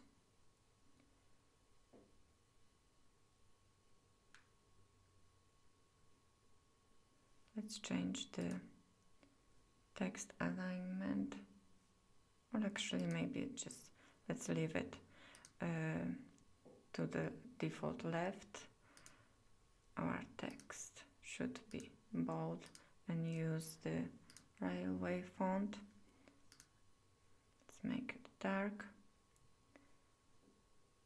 Let's check the font size, 18, maybe 17 and 15.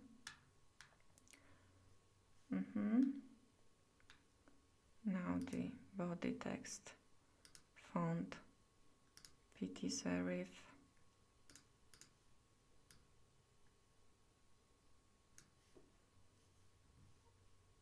Okay.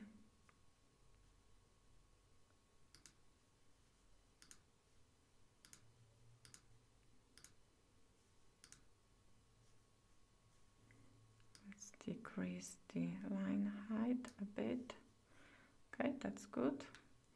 And now the meta, let's make it nice and small. So railway, bold, uppercase, green, and tiny. Yes, that's nice, I think. Read more text. Maybe we don't need that now. And one more thing, let's remove that default border. The default is 1 pixel. I don't like that. Let's remove that. Or maybe let's make it white. Let's see. Let's add a box shadow first. That's a good start, but again, I would like to use my color. Big blur. Contracted. That's nice. Okay, let's save that.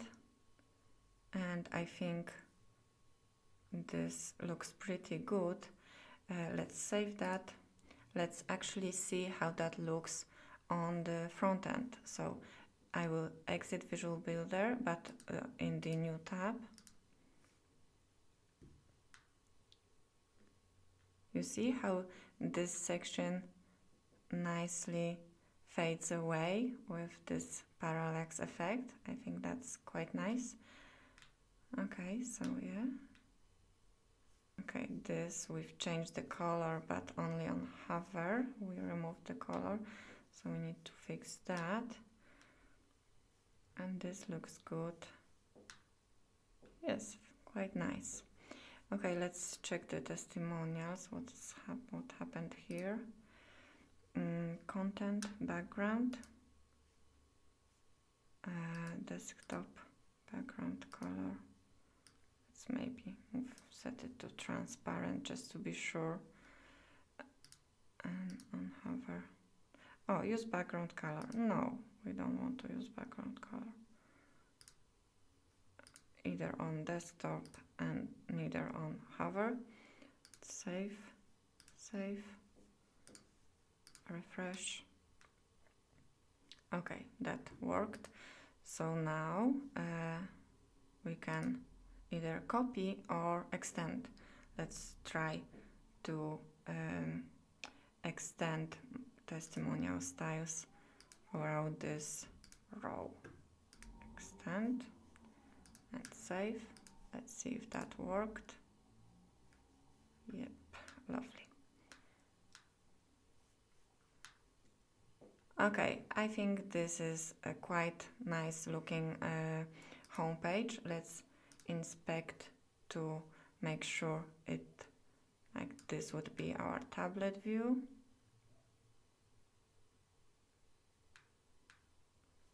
And for phones, something like this.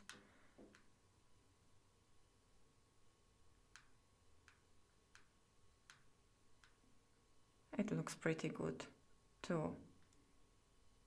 And that means we have our homepage ready and we can go ahead and start with the next page.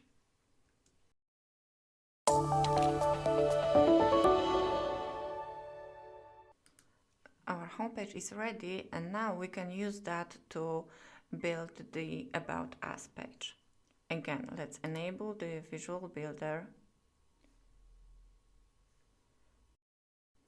And we can use this plus icon here to load one of our existing pages, in this case our home page. So first we are going to remove that first section and instead we'll use a different section with a single column and a text module. That would be a heading like meet the team. Let's make it H1. But I want this to be at the top here. This section will have my dark background, so it connects nicely with my navigation. And I'm going to add a divider at the bottom, like this. Say 90. And change its height for tablet and phones. Okay, let's maybe first take care of that. Our heading H1, railway, bold, centered, white, nice and big, smaller for smaller screen sizes.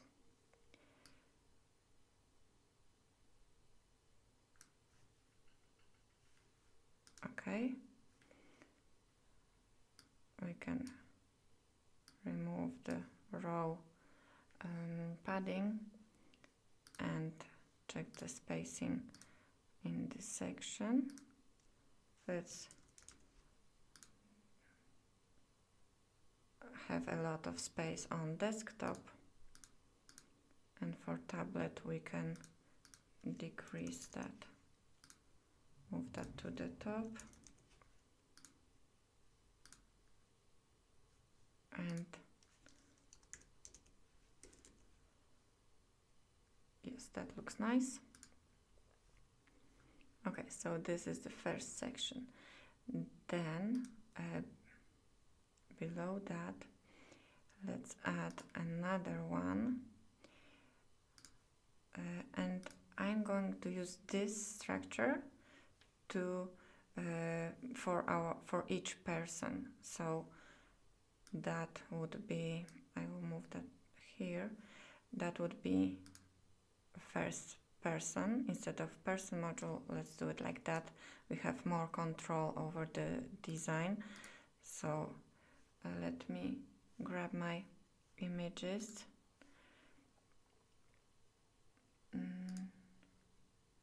Where are my people? I think these are the photos.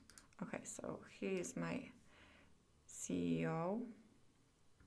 Let's also do something nice, which is in the design tab we have something called filters, and we can decrease the saturation, making which will make the image black and white, and I think that will make the page look nicer and consistent, because we'll use different images of different people, but we can bring back the saturation on hover.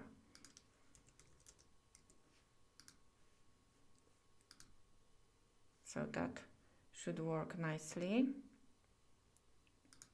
And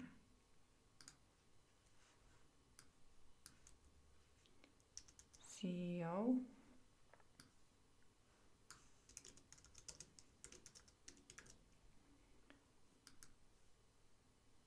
Here's a little something about Larry, and then we don't want that button, but we are going to use a social follow module, so you can follow him if you like. And I think I am going to copy my footer, so let me add that from the library. I will insert my theme builder footer layout, just so I can copy my my social follow module. Copy module, delete that section, it's not needed here, and paste module. Lovely. Now I can change its size a bit. So in the design, I don't want this to be that big, so I will decrease the padding like so, and also change the background, and on hover it can switch to dark. So this is my Facebook icon. I can copy styles, paste, paste. That's nice. Let's also check the alignment of the module for tablet. Oh, nice. It's already centered, and phone as well. That looks very nice. So I can duplicate my row 3 times. Well, 2 times. So I have 3, because there is 3 people on my team. Let's add my creative director.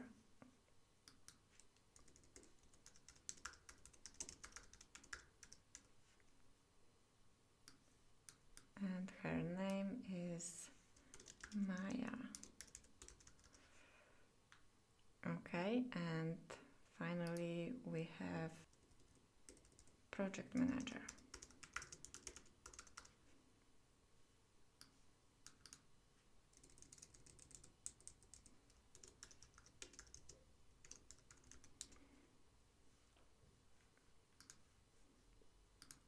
Let's change that image.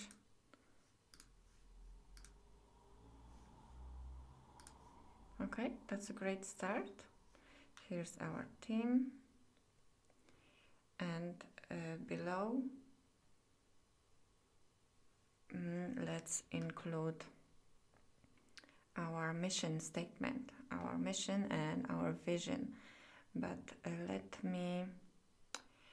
I would like to add a gradient here, because it's too wide, like the background is too wide. Yeah, so let's go into section settings, background, and add a subtle background gradient. It will go to white, and it will start as this light blue, so it's subtle and nice, I think. And we only need to change this separator, this sorry, not the separator, but the divider, bottom divider color. Set it to match this top color here. Okay, that looks better. And now here in this section I can remove that empty row, and in this white section let's add a row with 2 columns. And for our mission and our vision, I will use a Blurb module.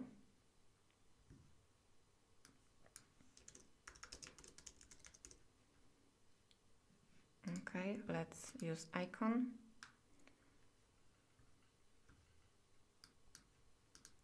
This one. And let's change style a little bit. So image and icon, let's move that icon to the left side, but make it a bit bigger, like so. Let's see how that looks on mobile. On tablet, it's fine. And maybe we can make it slightly smaller for phones. Okay.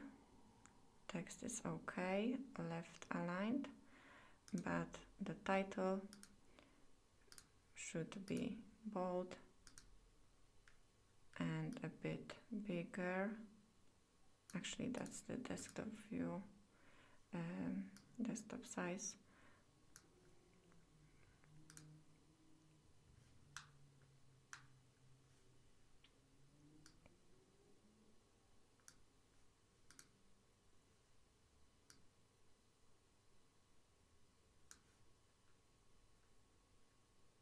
Okay, that's better. And also our body text. Font PT serif.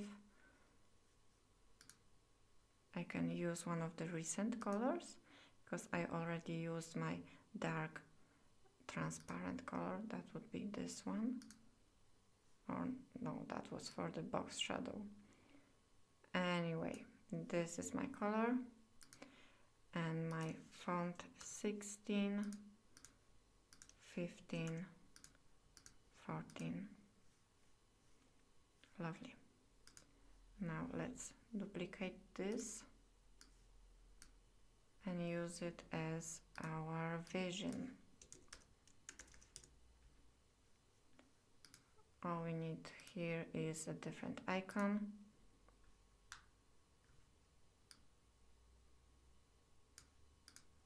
Like this.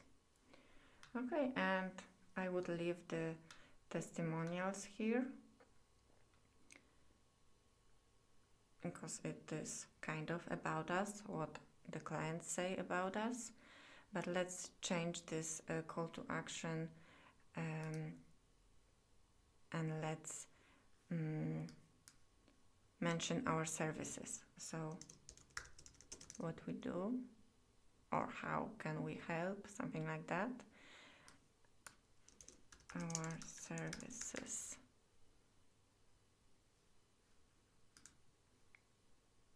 And this page link should go to services page.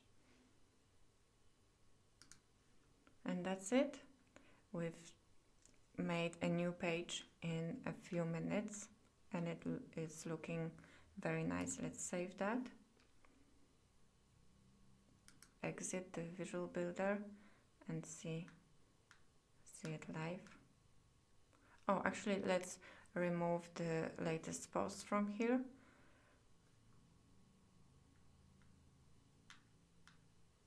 Let's delete that section. Okay, that's better.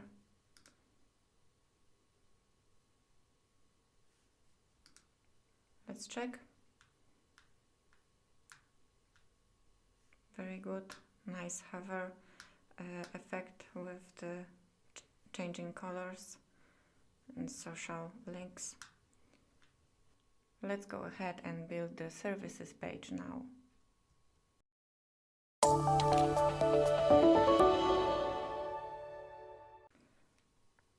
services page,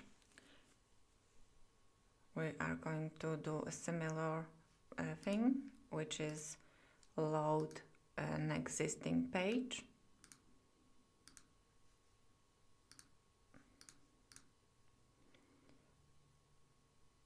And this time I will load the About page.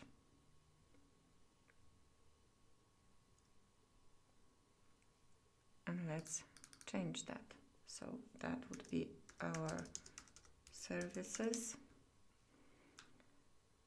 We don't want this.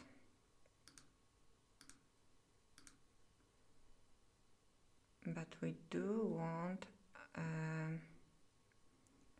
text module inside a single column row.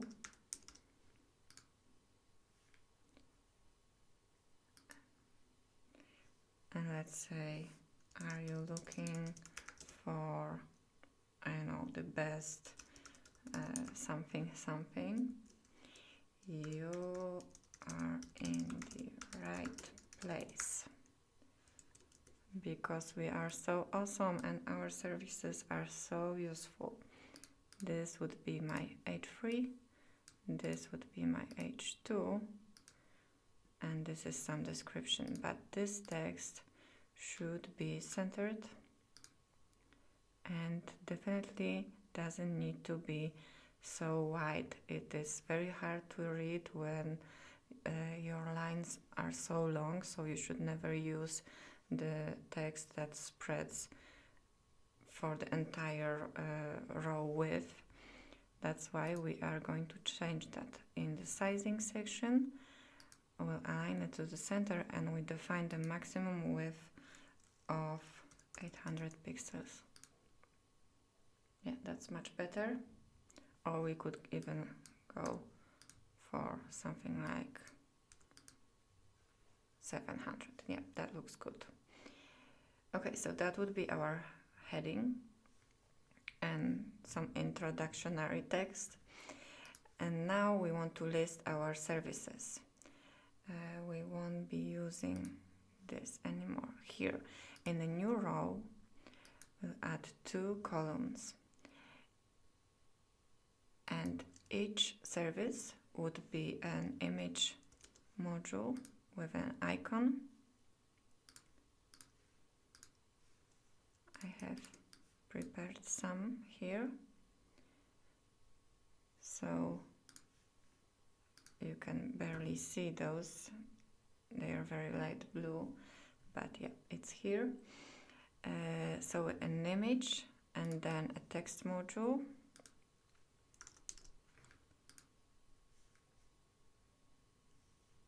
Would be something like first branding.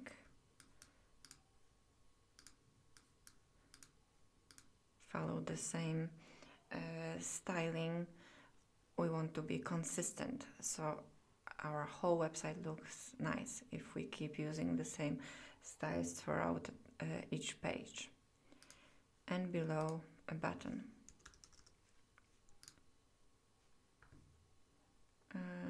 Let's say learn more.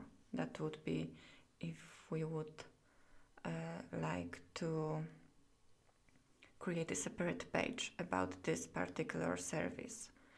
Let's align that to the right. Okay, so these are elements for each service, but I would like to contain it in a box.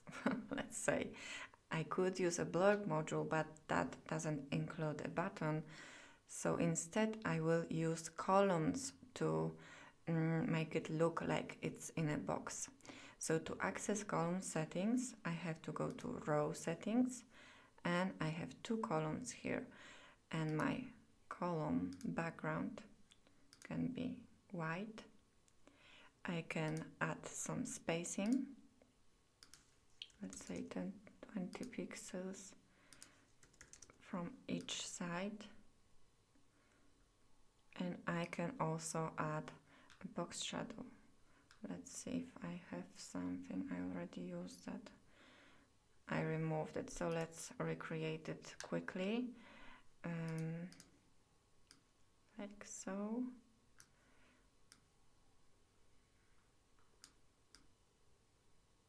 Like that. And actually I would like to add some interaction here, so we can change the shadow on hover, make it stronger on hover, so it feels like this box is coming in front of us.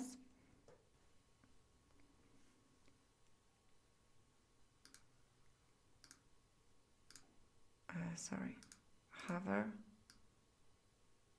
and a bit darker.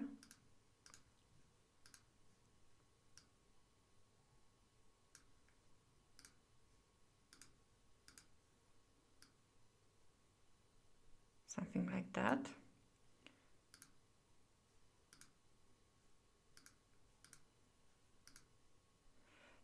And also I will show you the transform section. There are all sorts of different transformation we can do to a module or a row, or in this case a column, but all I want to do is scale it slightly on hover, so it is very slightly bigger. So I have scale, and the default state is 100%, and my hover state, let's say 102. You see, it's almost very delicate effect. It will work nicely, I think. Okay, so let's duplicate our column and remove the empty one. And very nice. Now we have two services. Let's see how that spacing looks on smaller screen sizes. It's nice. Yeah, I think it looks quite nice. So back in the row settings, I think we can save that, duplicate that row, and it looks very good. So let's just quickly replace that with different services.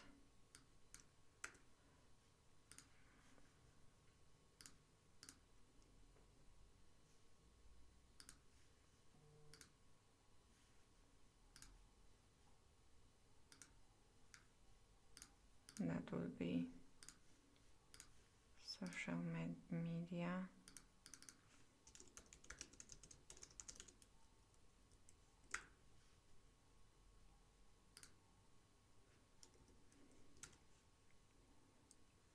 And also online marketing.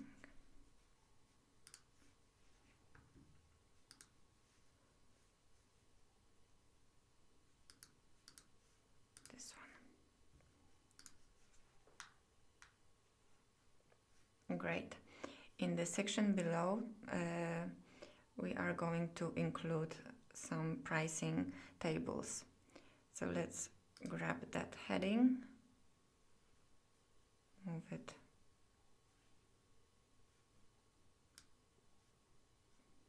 Oh, there's no row here, so that's why it doesn't want to be moved here.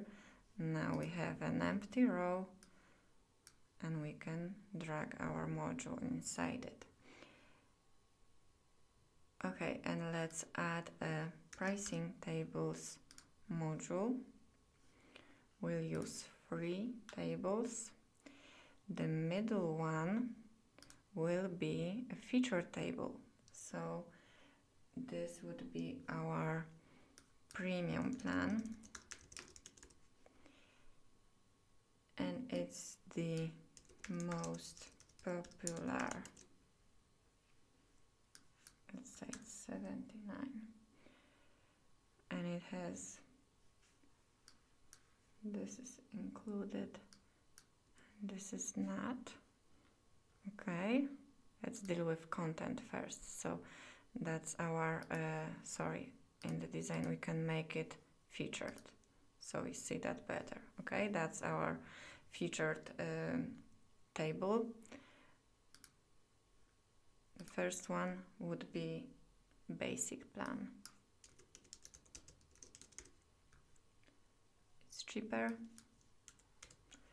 and it doesn't need a subtitle. And the last one is Pro Plan. It also doesn't need a subtitle and it's the most expensive one. Okay, it has all the features are included in this one. I forgot to remove features from this one. This has two of those are, yeah, that makes sense. Okay, now the design settings. First, the featured background color. Let's make the feature table with a dark background. Bullets, let's remove those so they are transparent. Text alignment in the center. Title, featured background with our accent color, title text white, table header background color, let's make it this, and title white. Okay, that's fine. Title should be in railway font, bold, uppercase, and slightly smaller, maybe like this. You could make it smaller for smaller screen sizes. Okay.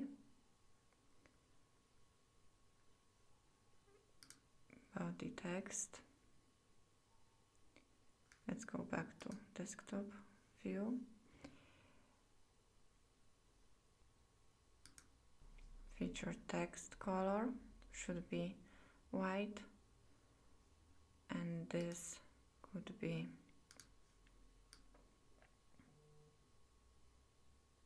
using the same color as our body text everywhere else. Let's change the font, line height. Okay. Subtitle. Let's do featured subtitle in dark color, and it should be bold and uppercase, or even ultra bold, very small with some letter spacing. Okay, that should do it. Now the price.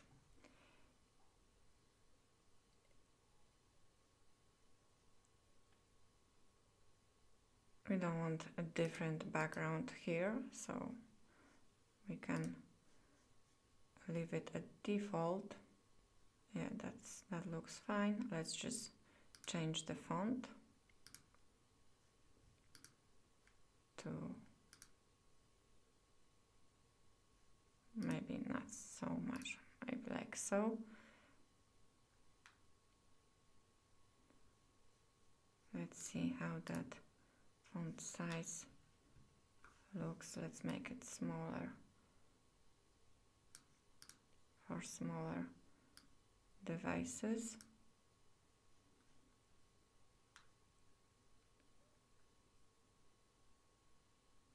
Let's remove that border.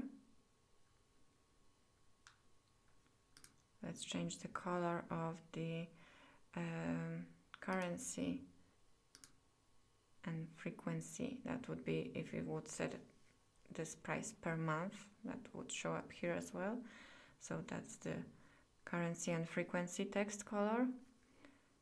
Let's see that like that. Okay, that's quite nice.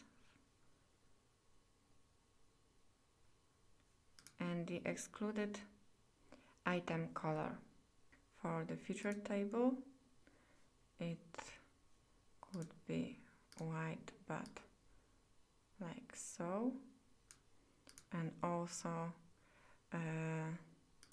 we can use strike through.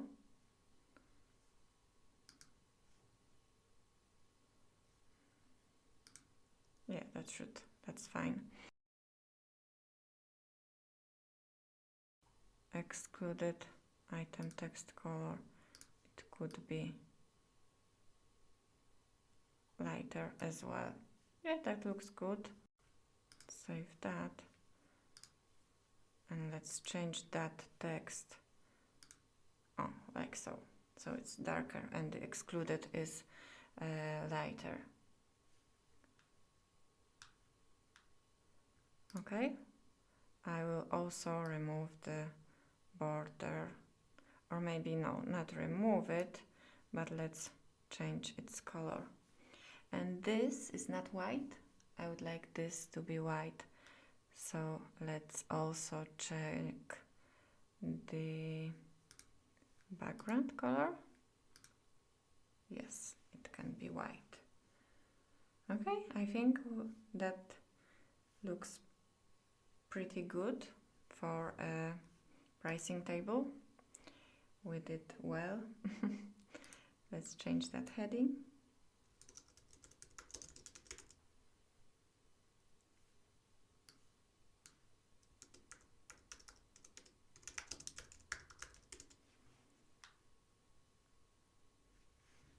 Okay, that looks very nice. Again, I would leave the testimonials, and here we can maybe change that to ready to get started. Get in touch. Sorry, get in touch, and let's link that to our contact page. Lovely. Let's save that. Exit the Visual Builder.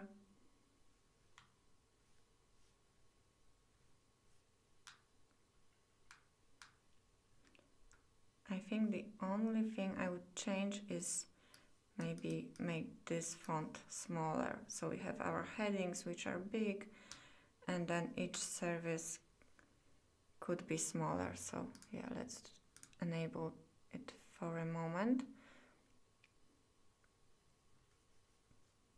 Let's change my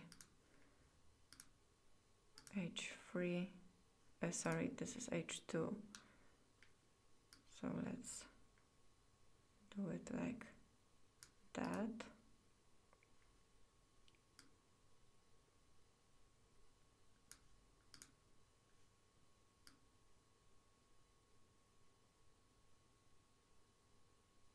Yes, that's better.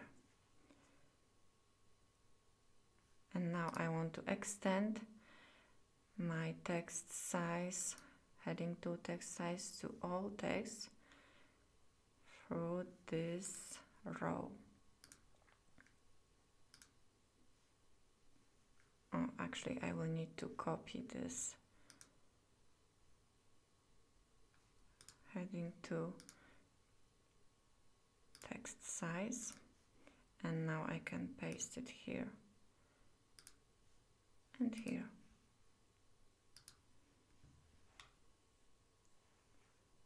Yes, that's much better. Let's save. And that's it.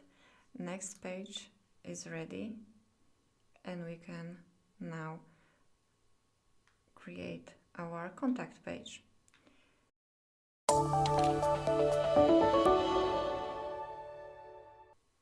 Okay, so for the contact page, we are going to do something different. Inside the Visual Builder, instead of copying one of our existing page, we are going to use one of the pre-made layouts. There is a lot of pre-made layouts made by elegant themes, which you can choose from and use on your site. So I'm just going to type contact here and search for the one I found and the one I want to use. It's for a cleaning company. There's so many of them, so, and you don't necessarily need to look for something specific to your project, because like I say, we are going to use the cleaning company contact page, and obviously we can just replace images and it will work for any niche you're building a website for. So it's not necessarily has to be a layout specific to what you're building. You can always edit it. So I will just click use this layout and it should load onto my page just like that. Wonderful. So first let's see what we have here. In this section background we have this vacuum image. We don't want that here. We'll use our stock computer instead. And there is also some, you see, if I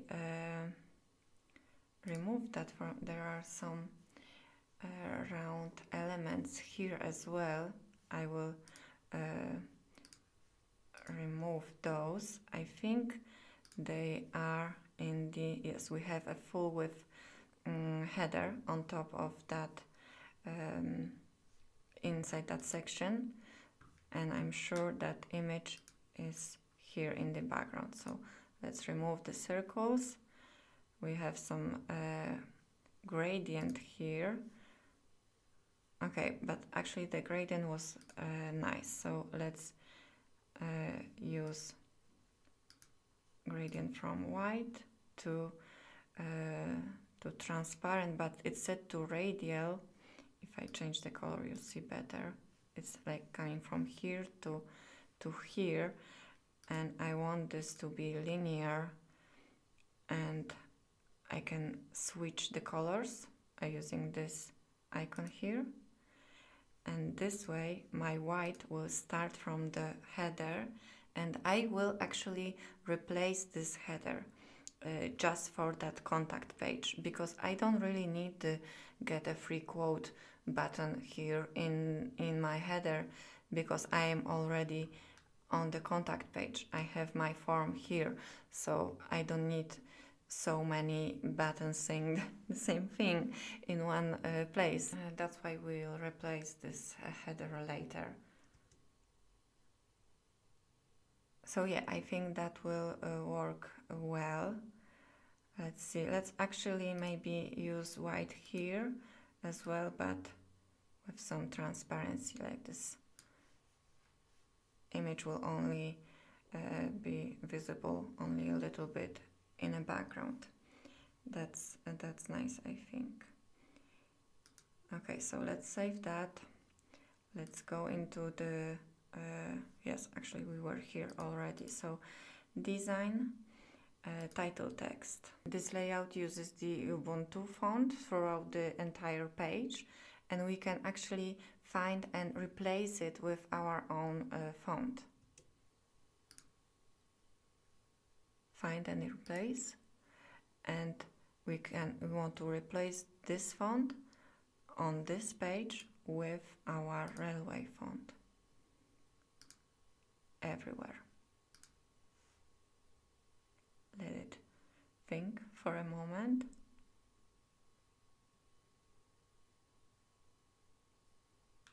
And as you can see, this font has changed everywhere here as well.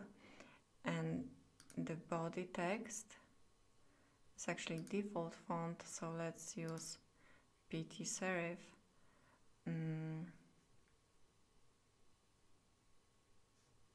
Let's see, why is this bold? Maybe it's just because it's so big. Now the content.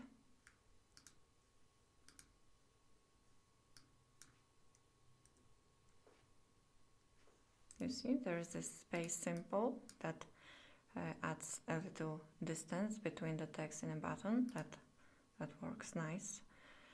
Okay, let's see why our body font is bold. Oh, just a glitch, I guess. Okay, so our color.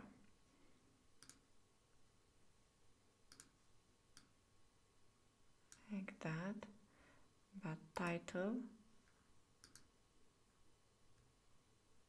Let's check the size. 70, yeah, 35, that makes sense. 25. I don't like how this text goes onto the second line here. First, let's change the body text size. 16, 15, 14, but in the content, let's join it. Okay, now I see why it was separated. Now we need to change the width of the content using the sizing section. Let's make content only 60% wide on desktop, and for tablet let's make it 80, and let's stretch it to full width for fonts. Okay, but back to the font, let's decrease the line height. Actually, let's make it default. Okay, that's nice. Okay, and to match our button with the one we have on the home page, let's actually go there for a moment, enable the builder, and let's copy these button styles from here. So inside the Fullwidth Header, design, copy button styles, and paste button styles.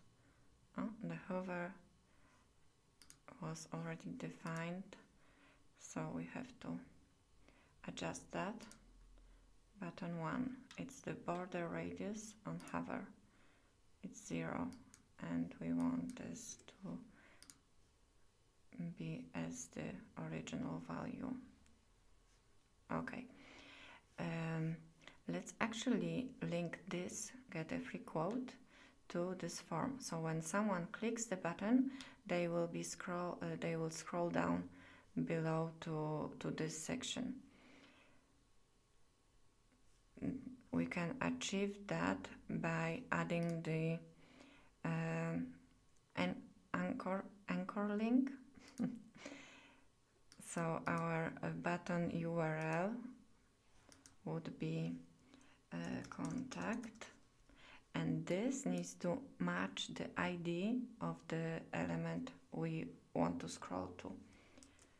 So let's save our button, and let's add this section. Let's add an ID of contact. Let's save that for a moment, see how that works. I will exit the Visual Builder in a new tab. No, that didn't work, but let's see. It scrolls down to the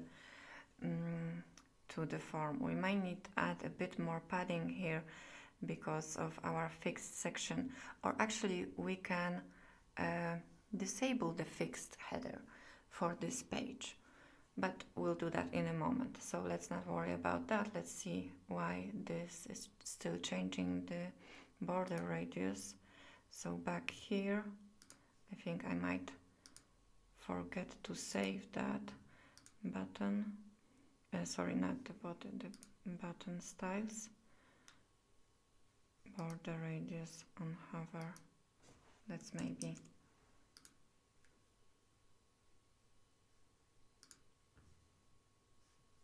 Let's save that. Weird.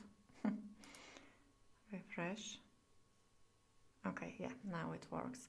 But there is this animation when for the header module, it fades in on the page load. I actually don't like that because it well, it breaks the gradient overlay. So I will go in the module settings here, design, animation, none, and save. This actually slides nice, but let's change this colors. So in the design, sorry, that would be title text. Let's make it dark, and let's change the icon color to our accent color. And now let's save that, and let's extend blurb styles throughout this section. Lovely.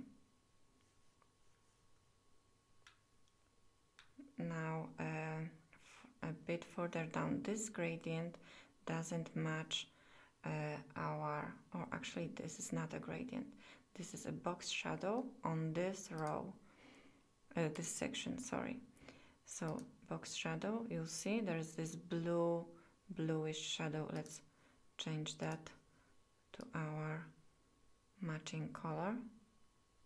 That's better. Okay, we are getting pretty close, I think. Let's copy this button styles one more time. Copy. And now paste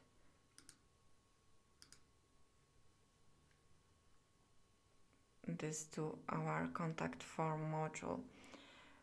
That's nice. I actually don't like the green font. I will replace that with, so I will reset module styles. That will bring them back to the default. And this is H3, and I can add an H2 as well. So that's H3 and this is H2, and now it looks more like our other pages. And this as well, reset styles. So whatever was set for this module in this layout, we are resetting any custom values, and that gives us our default global text module. So let's say fill the form, contact us. Lovely. Let's match the design of the form fields with this light bluish color, maybe even lighter, and also the font. Fields font. Let's change it to PT serif. That's nice.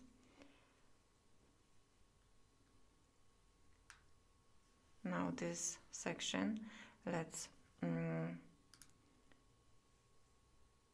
this is a blurb, so let's change that image with the same image we use on the testimonial section, but we need to change the image size.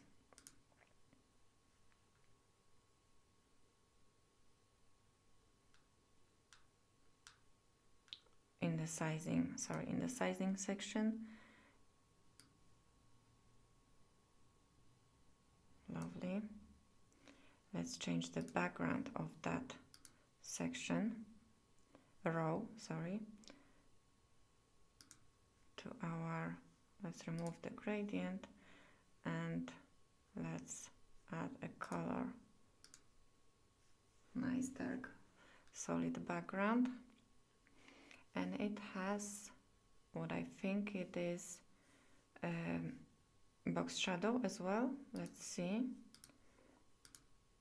Yes, there is this orange shadow behind it. We can match the color with our, or maybe use this. Yes, that looks very nice, I think. Okay, let's save that. That's a nice looking contact page, which matches the rest of the site. Let's edit the header for this page only. So I will save that. I will also exit the Visual Builder.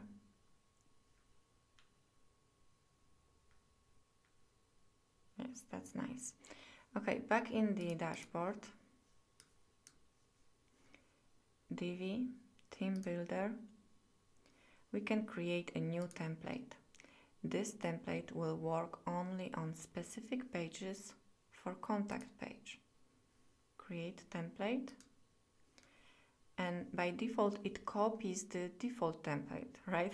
So that's the normal behavior. So you want to I want to keep the global footer there, but I want to change the header.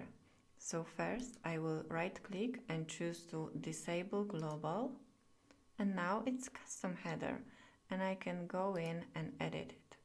And like I said, I do not want this header to be fixed. Let's check our wireframe mode. We have this placeholder section here. I will remove that, and in this section, advanced settings, we'll change the position from fixed to default. And while we're here, we can switch back to the preview mode, and in the background, let's change our background to white. And now let's edit our menu module. It can use the same menu, that's fine, but we want to replace the logo image with that version. And also we want to change the menu text to dark color.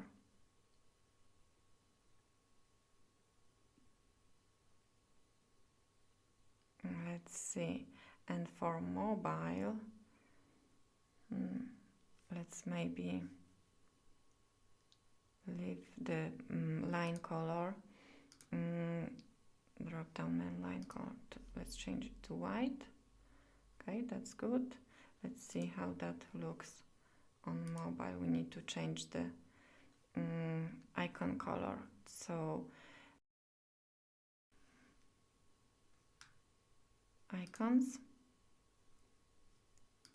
let's make it green. Okay, lovely. Let's save that, and also let's get rid of this module. We don't need that. Okay, let's save that, and back to our contact page.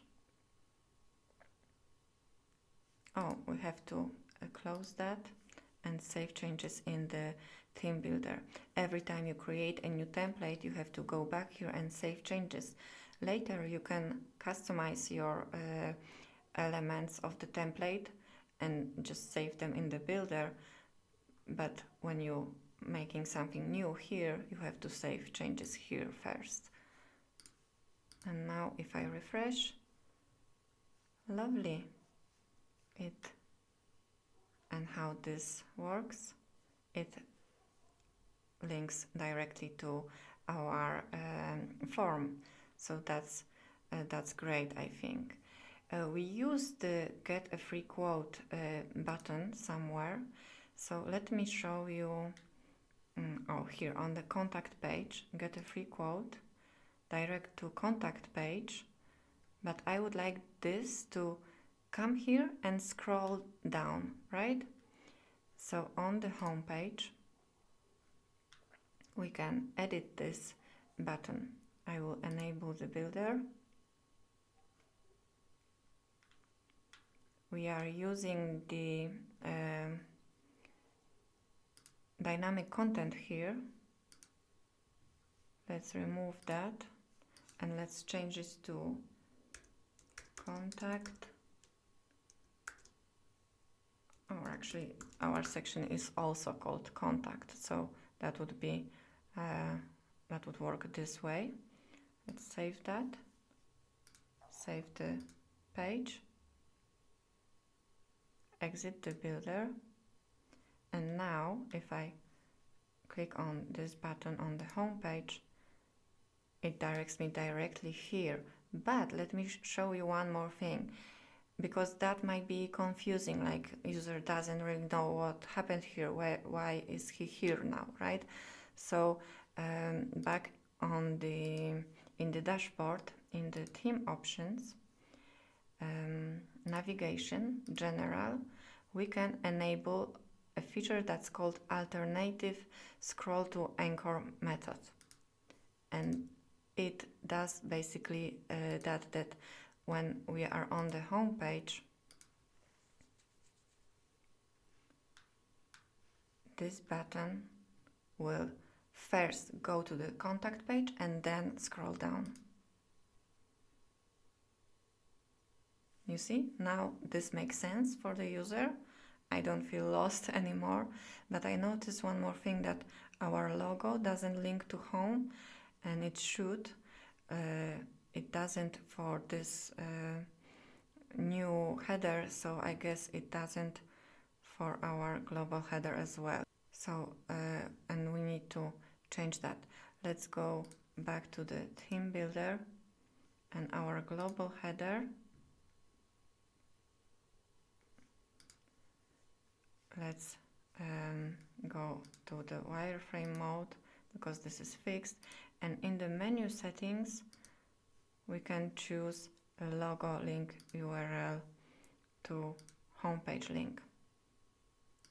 Save, and now edit the custom header as well.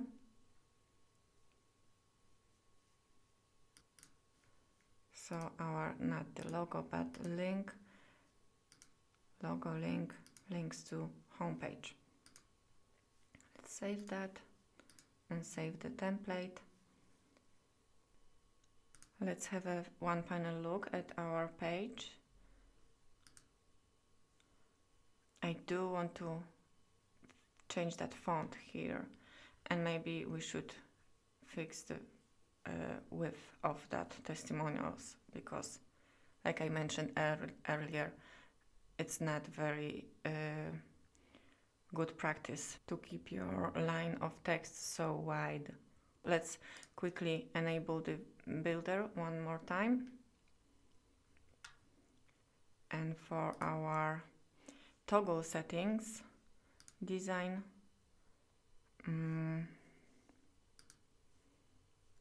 body text, PT serif, 16,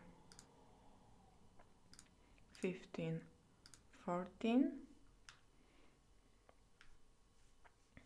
Okay, maybe let's change the border color to our bluish border and the icon to the darker.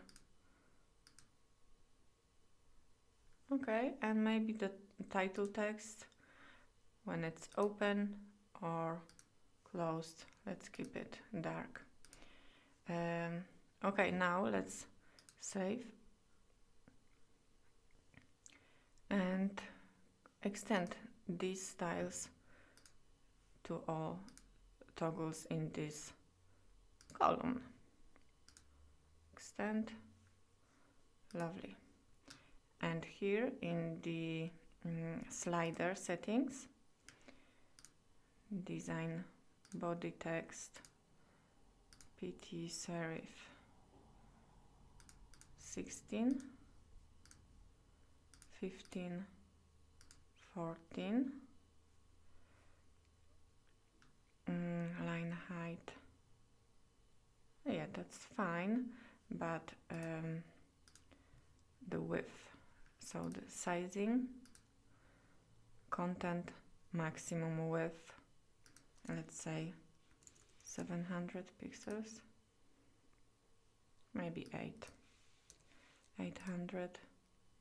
Yes, that looks better, easier to read for sure. Okay, so let's save, and I believe the contact page we've made is ready. It matches the rest of the site perfectly. So the one final part we need to take care of is the blog.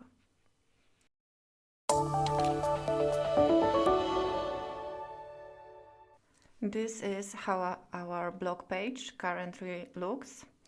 It's not very exciting design, I would say, but the main difference between this page and other pages we've already been through is that you can't enable the Visual Builder here, because this page is your index page. Let me go back to the dashboard. We've been to settings, reading, and we've choose this page to be our post page. So that means that we cannot edit it as the normal page, because it lists our latest post instead of that page content. But with the Divi Theme Builder, we can actually create a layout for that page. So we can design it using the Divi Builder. Let me go to Theme Builder, and we are going to create a new template for all archive pages, because the blog page is actually an archive page. The same is category page, author page, and so on. So all archive pages, create template. We want to keep the global header and global footer, and this time we are going to add a custom body template. Build custom body.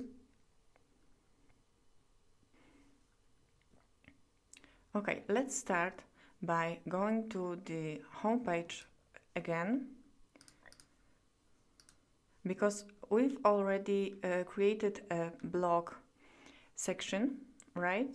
So we can use that, or instead of copy and pasting it, we can actually make these styles global to every blog module on that website. If I enable the Visual Builder and down onto our blog module, right click, make styles default. It will affect all blog modules across your entire site. That's great.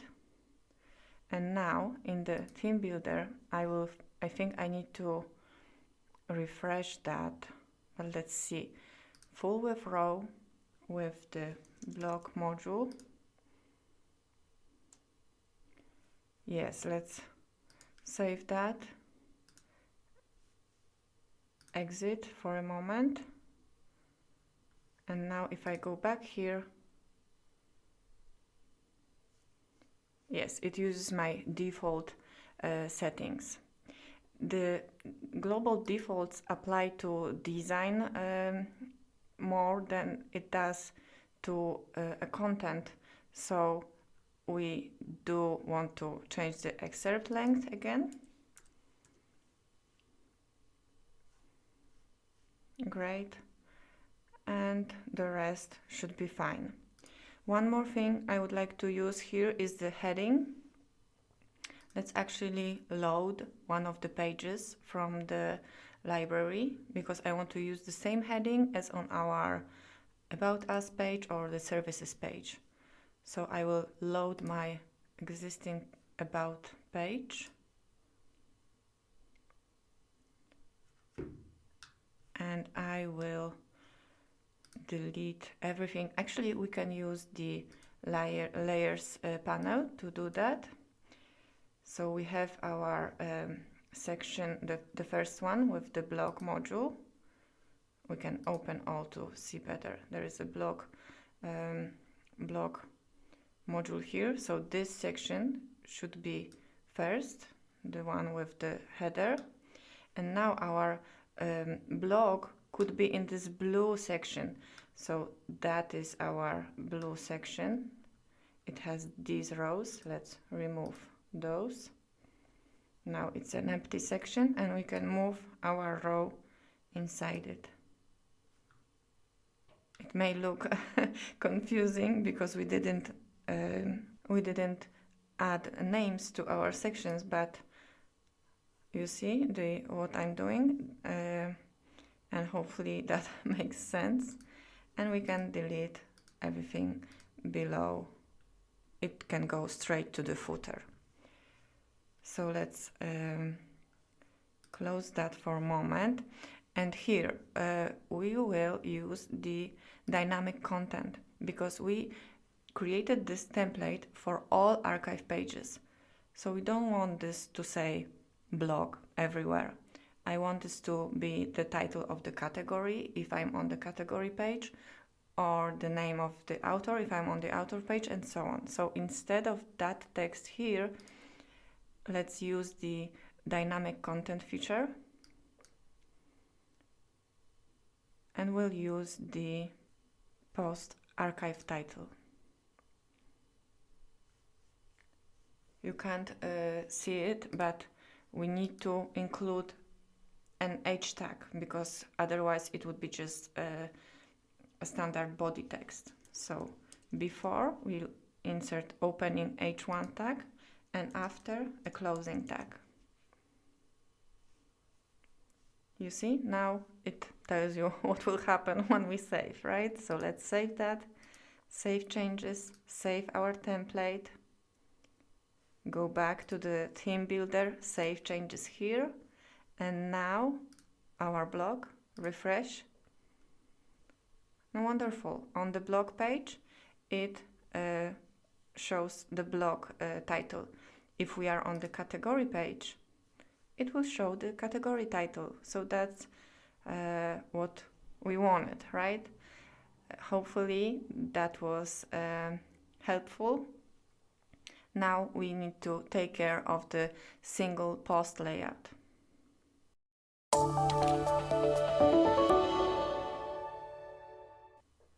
That is the default single post page. It looks the same for all of the blog posts. And now let's go to the theme builder to create our custom template that will apply to all posts. Create a template, and now let's build a custom body that will show for all of our blog posts. I will actually use a home page as a starting point. Let me show you real quick. So on the home page we have this image in a background. I would like this part to be similar. I would have my featured image in the background here with a post title and post meta below, and then that would be my post content, and at the bottom I would also like to show more posts, so in order to keep my visitor longer on my page. So back here I will load one of my existing pages, my home page. Okay, here it is. So let's remove the parts we don't need. So this section and that section, and okay. This is a Fullwidth header module.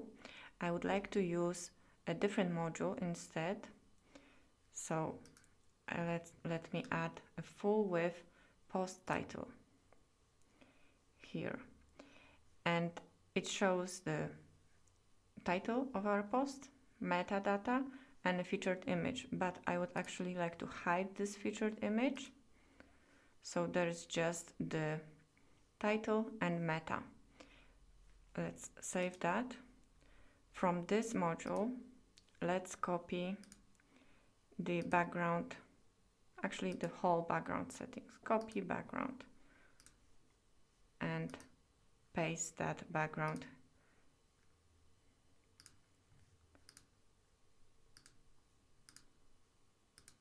Paste background over onto this module.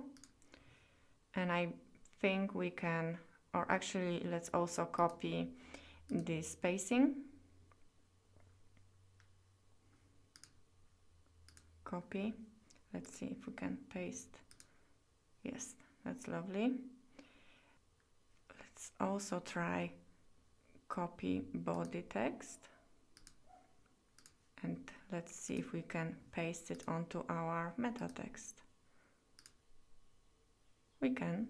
The color didn't match, but we're close. Okay, the title will need to be smaller for sure than our headers here. So let's just quickly take care of that. Bold. Let's do 42 for desktop. And smaller on smaller screen sizes.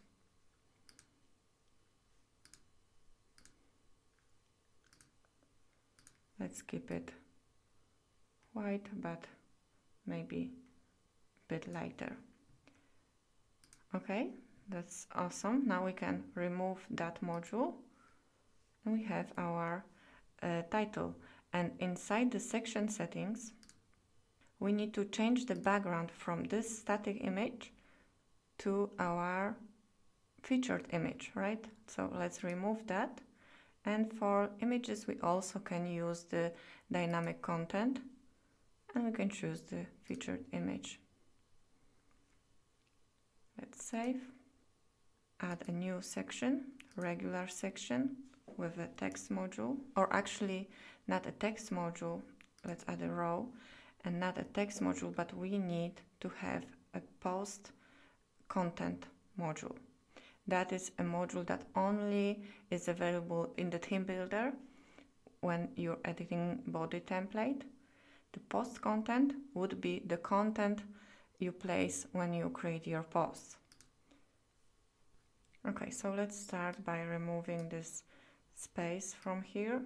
Dragging it like that would apply to all devices, but in this case this is what we want to do. And now in the post content module settings we can decide how our post will look, so our blog is nice and consistent. We don't want to change the styles for each post, we want them to look the same. So especially heading sizes. I would go through all of the heading sizes, choose my fonts, and especially choose the font size with attention to font size for mobile, right? So decrease the font size for smaller screen sizes. And now I can copy, paste, and here just decrease the size.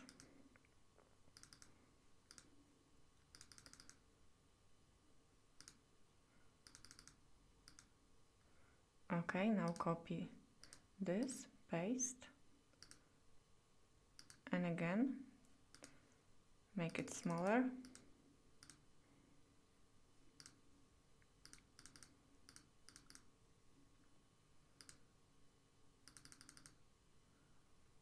Okay.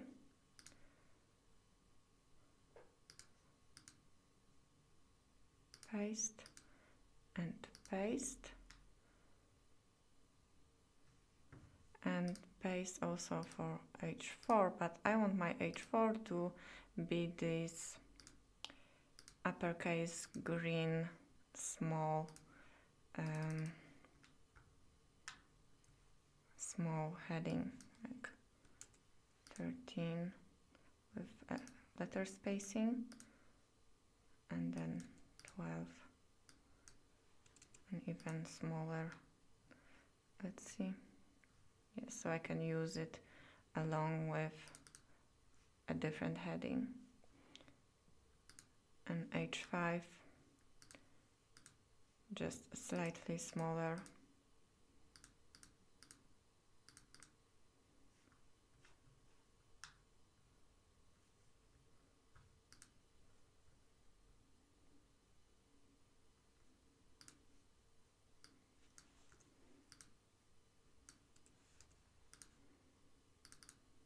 Okay, that's perfect. And my body text.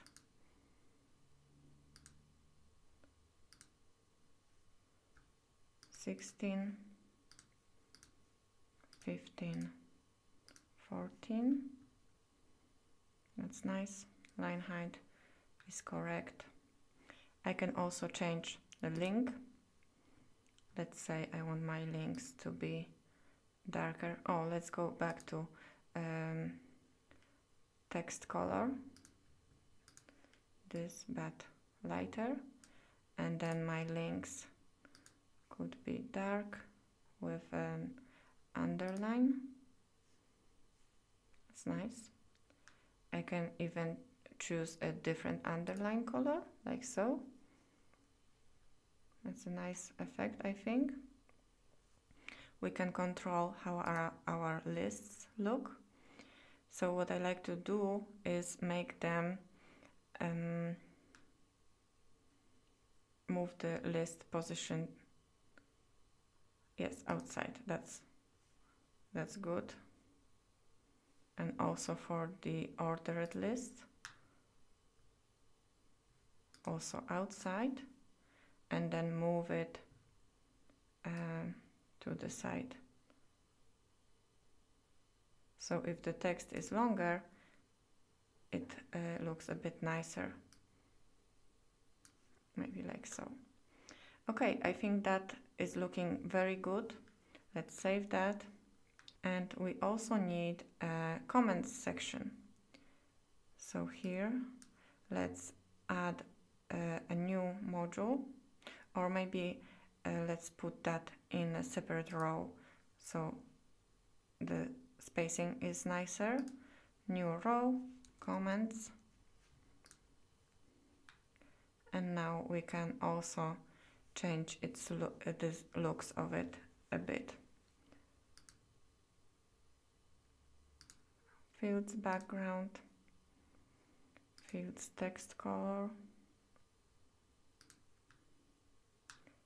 fields font, text size 16, 15, 14. You can leave rounded corners, that's fine. We could change the image, add some rounded corners so it's nice and round, and maybe add some shadow, a bit lighter, delicate effect. And our button. I checked, and actually we can't paste our button styles here for some reason. So let's quickly create it again on hover. Let's make it green.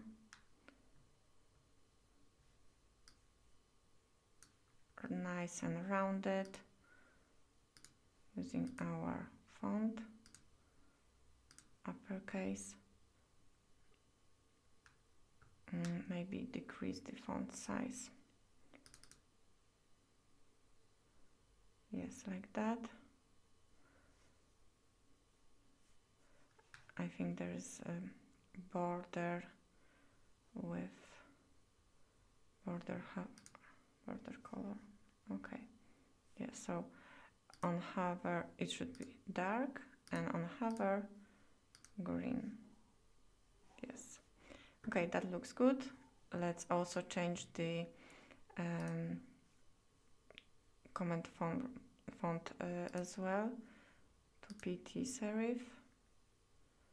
It could be smaller, that's fine, and even smaller on, yeah, that looks good. And our heading, let's change the heading level from H1 to H3. Change the font, check the font size Yeah, it could be smaller. Okay, and maybe let's decrease the font size here.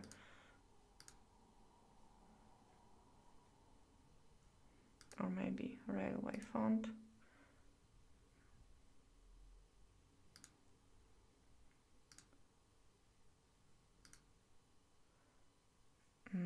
Maybe this, but smaller. Yeah, that should be okay.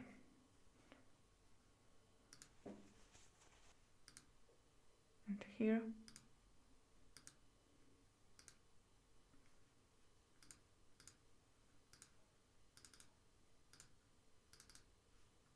Keep the font sizes consistent.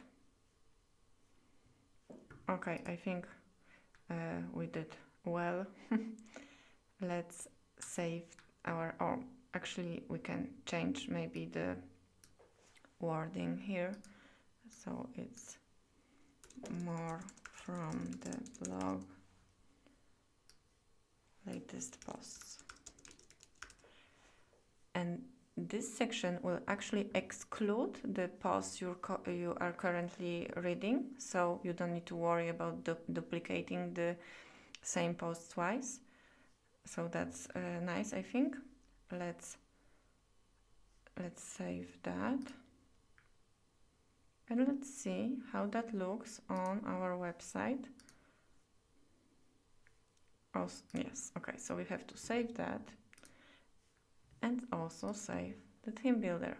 I always forget to do that, but like I said, every time we create a new template, we have to save changes here. And now refresh. Okay, we need this space here back. Okay, we only have 3 posts, that's why it shows 2, but other than that, I'm very happy with the result. And we can just fix the spacing here. We removed the spacing from the row and the section, and I can reset row styles because that's all we did, and also reset the section styles, and this will bring up the space here. And now let's save, refresh. Yes, that's better. Okay, so now to edit your posts, you have actually 3 options. You can use the Divi Builder.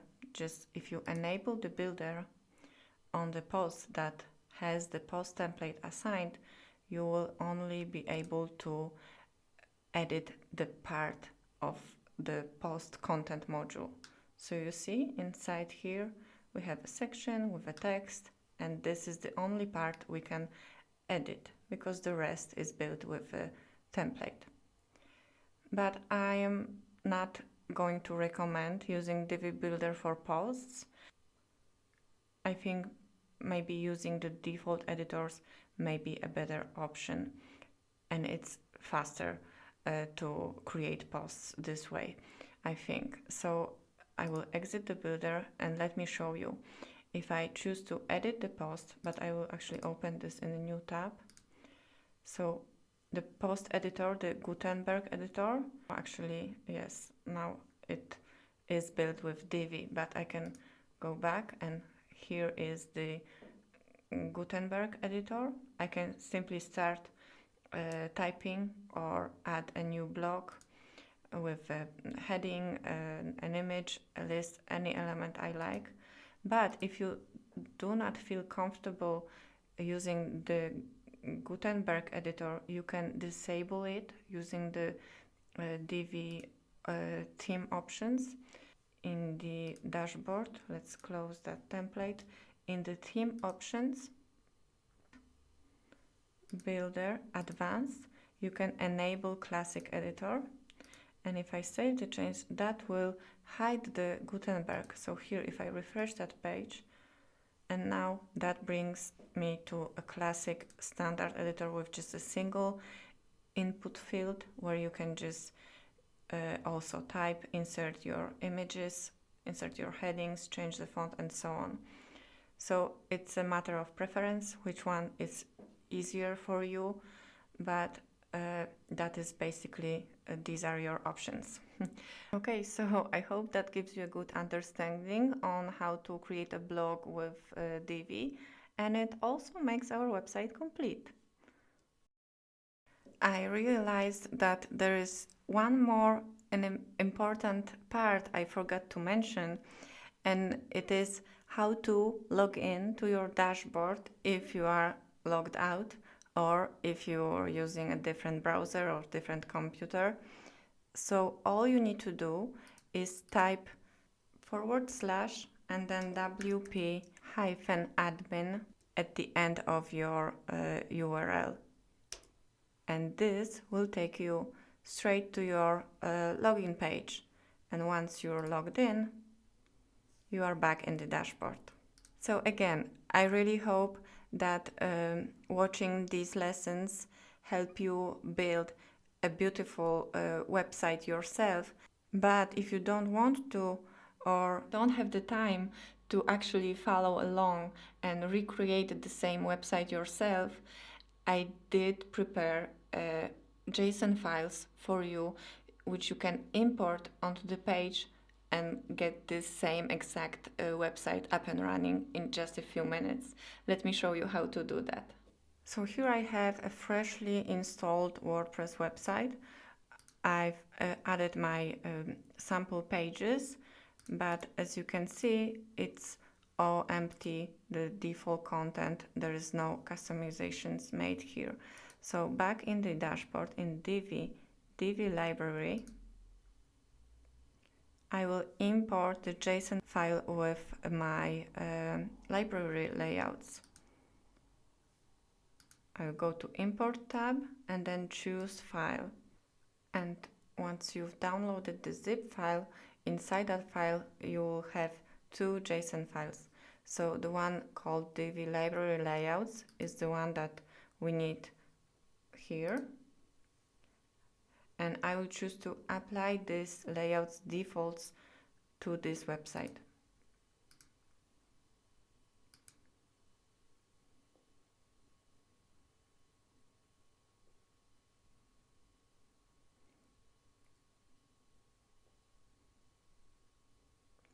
And once it completes loading, we have our 4-page layouts here. And now I can go to my pages, my home page first, edit with Divi. So it takes us straight to the builder.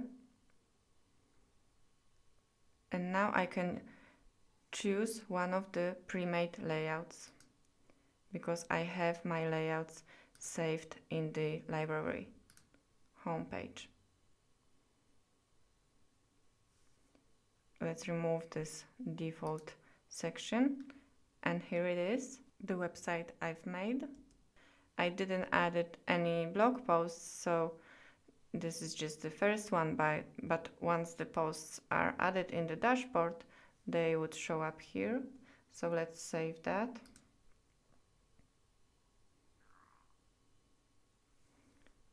And back in the dashboard, pages, about, edit with Divi. We're going to do the same exact thing. Choose a layout from our saved layouts, about page. Let's remove that and save. Once it's saved, we can go back to dashboard, pages, contact page, edit with Divi. Choose a pre-made layout, your saved layout. Let's actually click to replace existing content. That would remove this empty section. And this is the contact page.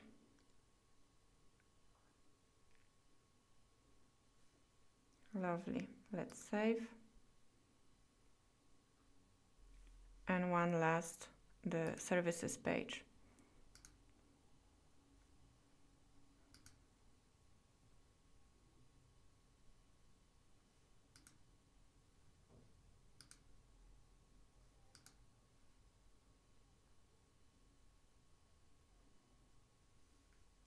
Wonderful. Let's save that. And now we can go to Theme Builder to assign our footer and header layouts and also our templates for our blog. So here on the side we have the portability feature. In the import, let's choose our Theme Builder layouts file. And let's apply global defaults to this website, if there are any inside the layouts.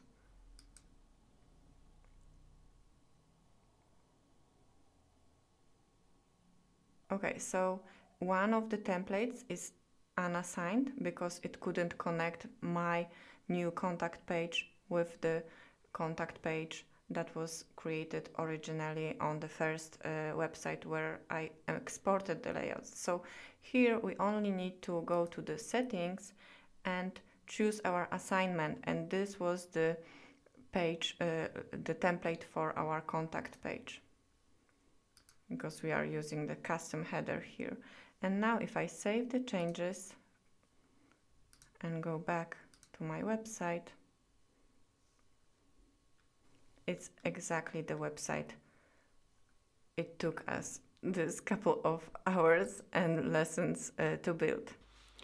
So we've made it to the end. Thank you so much for watching. I really hope it was useful. Please let me know in the comments.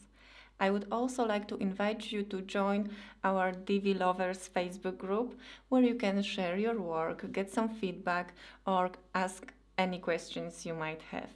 And I will see you next time.